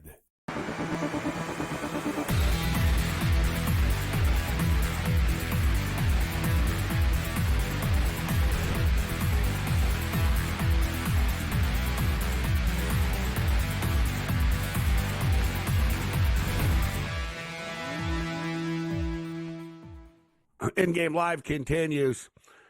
I'm still upset that Boise State didn't go for it.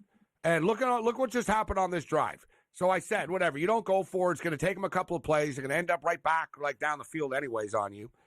And then they do. And then Penn State was in a ballsy situation. They were on the 38-yard line, but it was 4th and 7.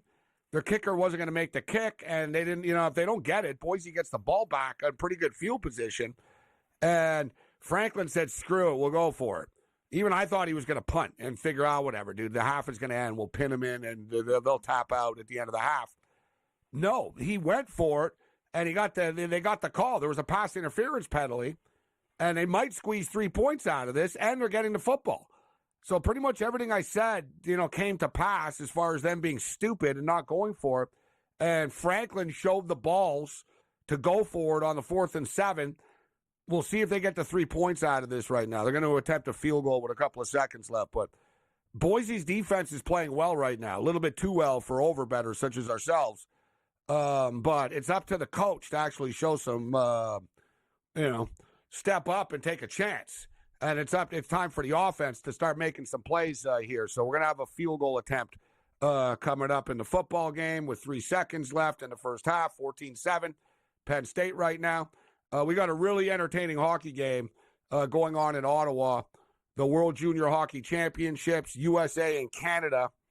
And the game was basically a pick-em. Canada lost to Latvia in this tournament, and everybody panicked. And then the USA turned around and lost to Finland, the same Finland team that Canada beat 4-0. So coming in, they're pretty evenly matched, and it's a hell of a game. I know George Kurtz joins us. Happy New Year, George. And I know you're watching the NHL. You've got your eye on this as well. I bet the under 6.5 in this game, and I ended up taking Canada.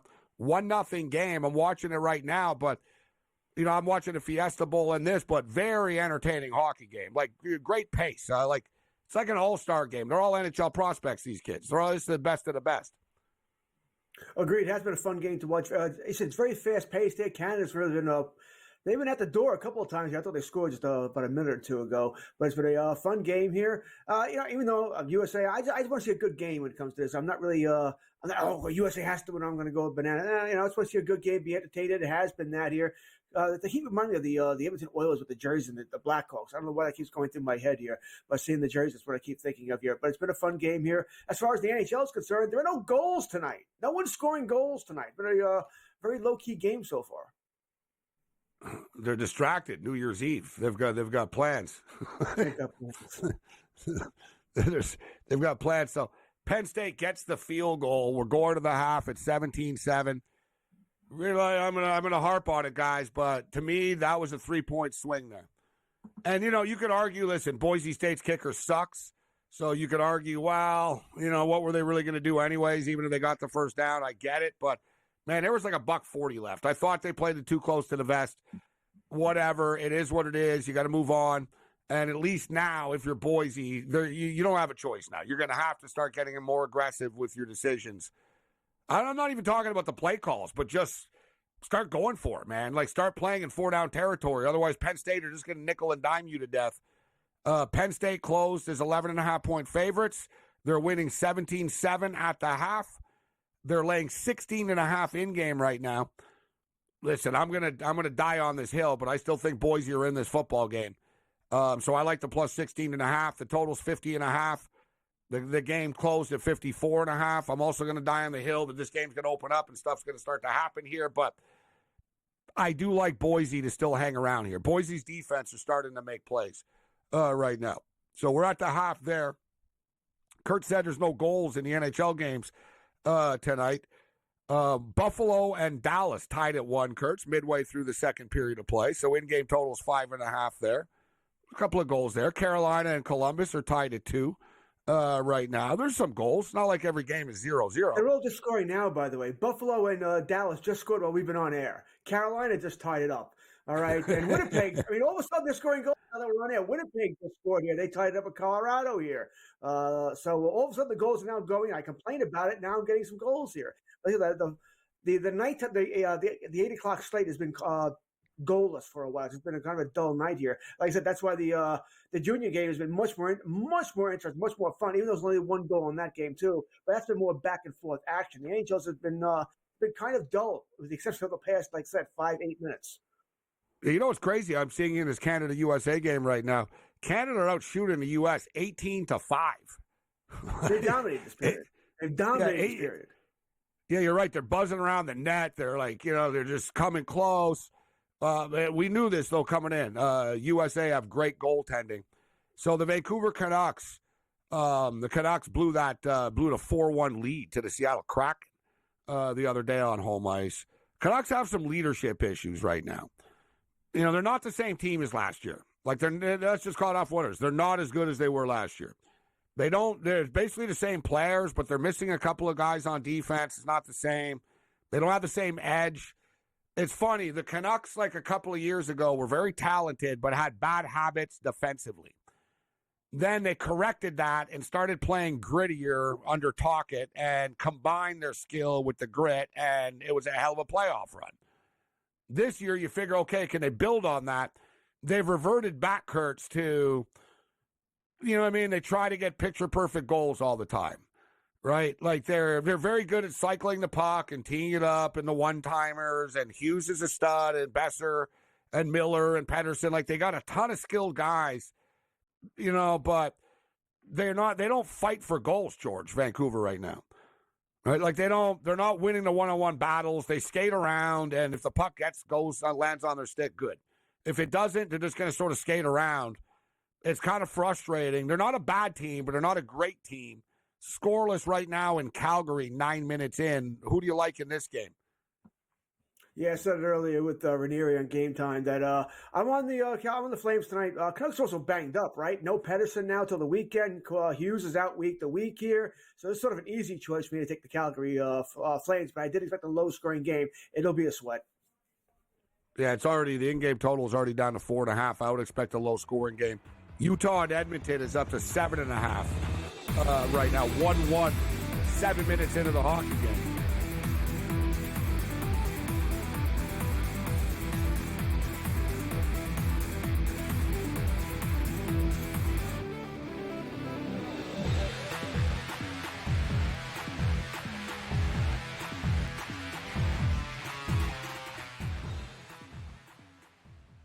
As the candles flicker, a new tradition shines. 8 nights of Hanukkah, 8 nights of winning insights. Well, they may come out slow, so you might be able to get a better number. Wow, they're favored. With SportsGrid, every night is another chance to win. No pick sixes today. They cover. So let's crunch it up. Let's make it happen. Let's give you our favorite props. Let your Hanukkah winnings brighten your celebrations. Happy Hanukkah from all of us at SportsGrid. Two guys that can do it all. Too much electricity this morning. This is a good time. We're having a lot of fun. I had to do a triple take. Ka-ching! Why? Because of parity. I didn't mean to offend. Yeah, it's not going to happen. Load management is a dirty word. Let him rip. You know what? Circumstances provide the results. What? How do you do this once? Oh, Donnie, you got such a good show there. A network that is booming. The Early Line, only on SportsGrid.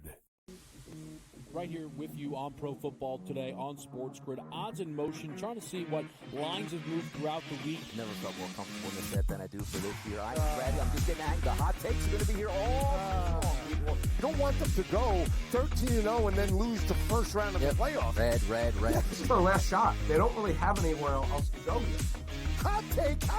By the time I hit, I guess what, Route 33 up here, that ticket's cashing. Only on SportsGrid. In the heart of winter, when nights grow long, we come together under these lights. A team, united by purpose. Fans bound by passion.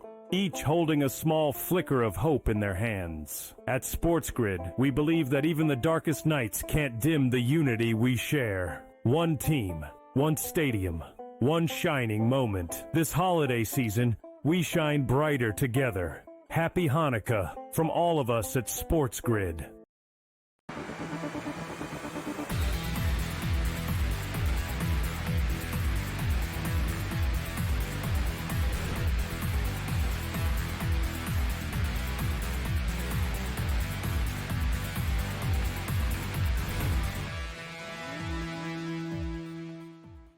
In-game live, Game Day edition, New Year's Eve special continues. I am Gabriel Morency, SportsGrid Radio and Television Network, Sirius XM, Channel 159. And I was just thinking, and I had to check online here about Ashton Genty and about how social media is now. It's just like so quick and so dumb and so savage. And people are never responsible for their bad takes after. But I couldn't help but think, Oh, okay, Ashton Genty. He's kind of, is he struggling? I guess you could say he is.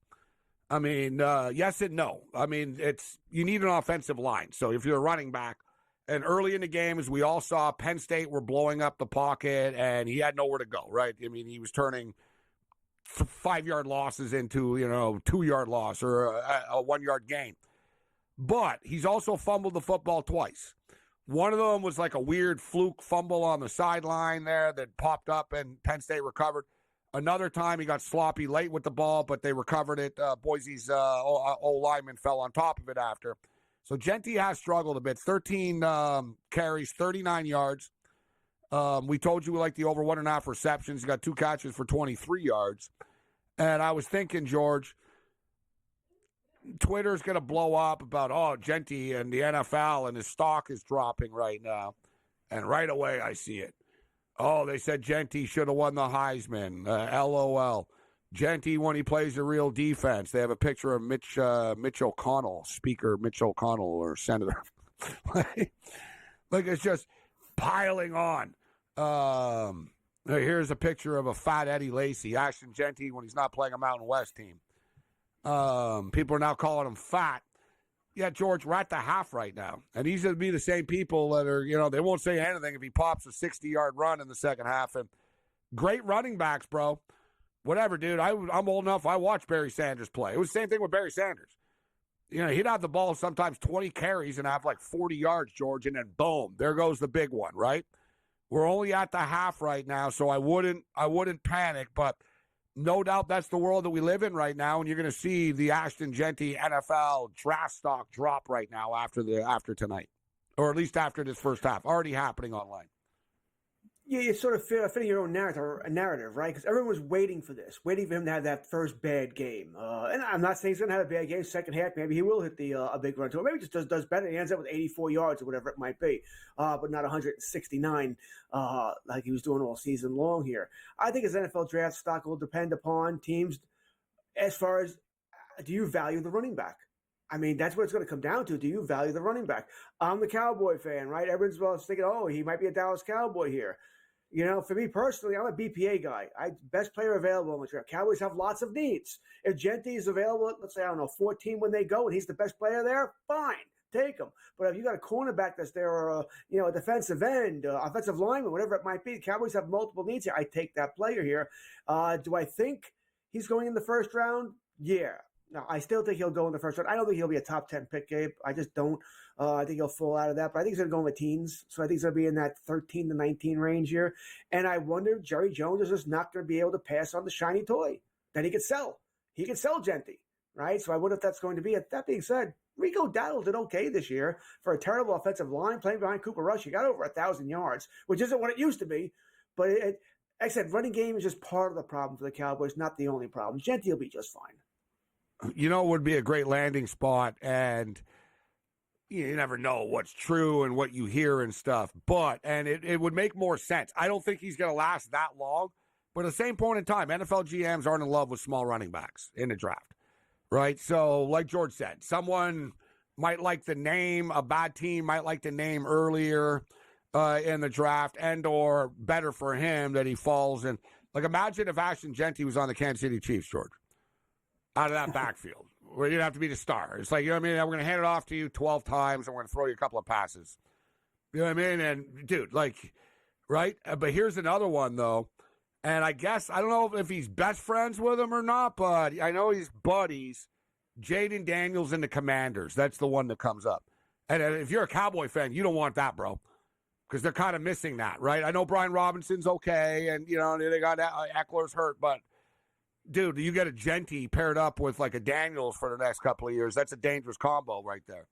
It's sort of their Saquon. You know what I'm saying? As a Cowboy fan, listen, Daniels is already a problem. All right, they found their quarterback in the team. So that's already a nightmare here. Yeah, that wouldn't be good. I do wonder if Washington though looks on defense, or a secondary receiver. They don't have much besides McLaurin. They could use another one. Yeah. Right. Genty's going to help any team he goes to. They got Zacchaeus. Zacchaeus is the number one guy. Good last week.